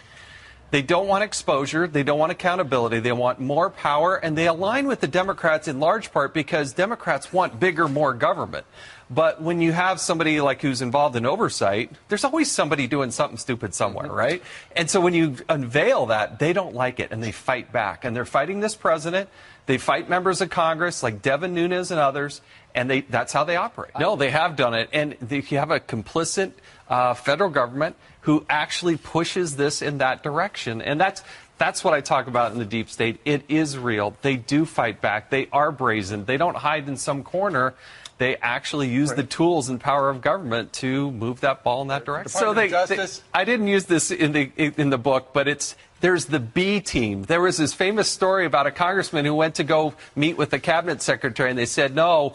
And when he got there, they met with somebody else, and he said, no, I'm sorry, you're meeting with the B team. We be here before, and we're going to be here after. We're going to outlast you. Attorney General Jeff Sessions isn't going to like this too much. I don't think Eric Holder's going to like it at all. And the people that were involved in trying to smother the Benghazi story, that's how I started it right out the. But we also talk about Barack Obama's team, how he took them and put them back into the Consumer Financial Protection Bureau to give them literally millions of dollars. Those stories have never been told before. Let's go back to Jeff Sessions. What isn't he going to like about this? When I sat down with him and presented cases, one of them was a bipartisan case. A guy named Mario Arasso for this board that came before us, we unified in the Oversight Committee, and we said this person should be prosecuted, and he said no. No, I'm not going to do it. Because they won't prosecute themselves. When's the last time you actually saw the federal government prosecute a federal employee? It just doesn't happen.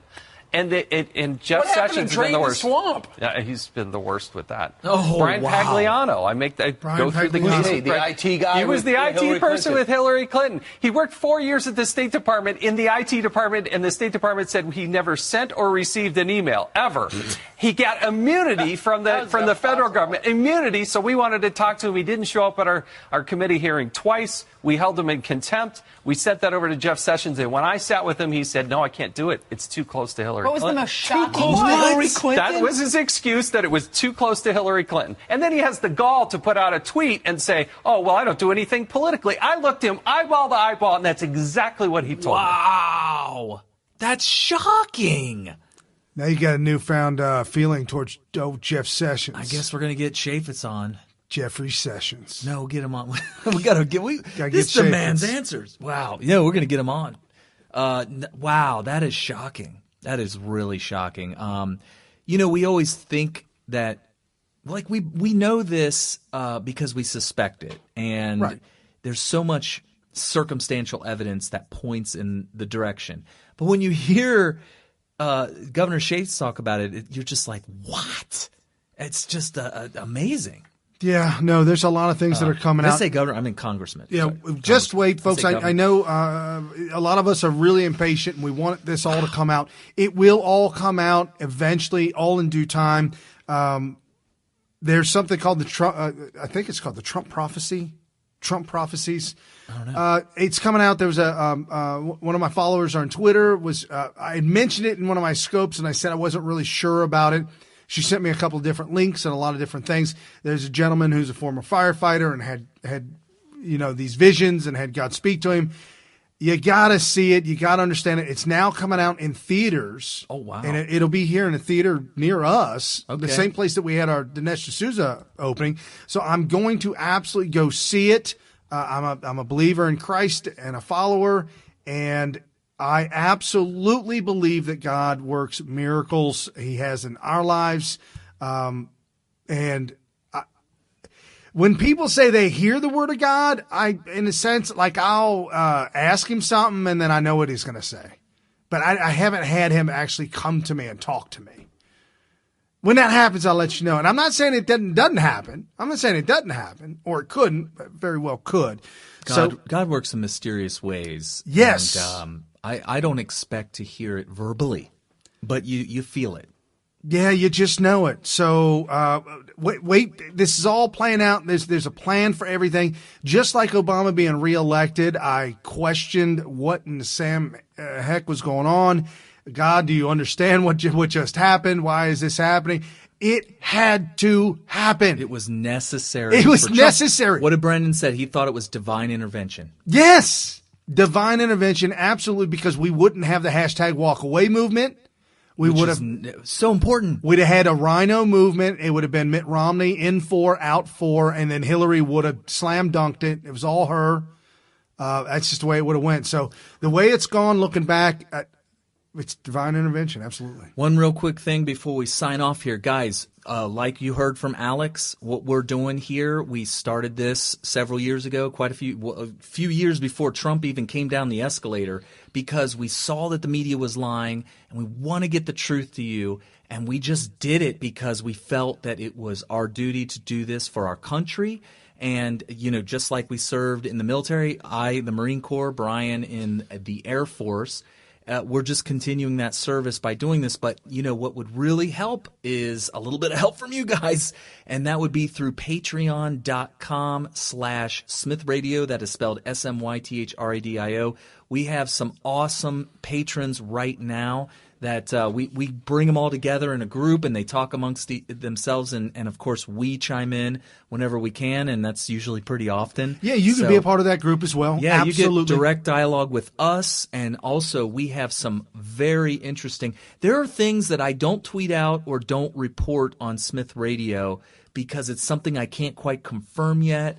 And you hear it first. We talk about and we have the discussion. And for the ladies, we have awesome discussions. For the ladies out there, there is and I only know because somebody mentioned it. I'm not involved in it. Neither is Carrie because not a lady, at least not that I know of. Okay. But there's a private ladies group. Oh, I didn't know that. Yeah, there's a private Wow. ladies group. So if you're part of Smith Radio and you want to be in the ladies group, you got to be a lady. Got to be a lady. And they have to ask you. They invite you in. So we're only asking for $1 per month, which is like you won't even miss that. And we also, for people that are thinking that they're just getting sick and tired of being lied to, we ask them to cut the cable, save at least $100 a month, right? And just you do $10, $20 per month for us, and you save $80. So by being a patron of Smith Radio, you can save yourself $80 a month. That is fantastic. Yeah, that's all we ask for. So and thank you. And again, once again, very, very appreciative, very humbling. Thank you for the folks that are with us now. And we got to start working on getting back to D.C. So if anybody's got any thoughts, if anybody knows anybody in D.C. That has a place to crash, we'd much obliged on that as well. Oh, and guess who else is going to be in D.C.? Katya Lee, who's calling you right now. I guess it's time to go. I guess that's the end of the show. I'm gonna take this. All right. Share this with your friends and family everywhere.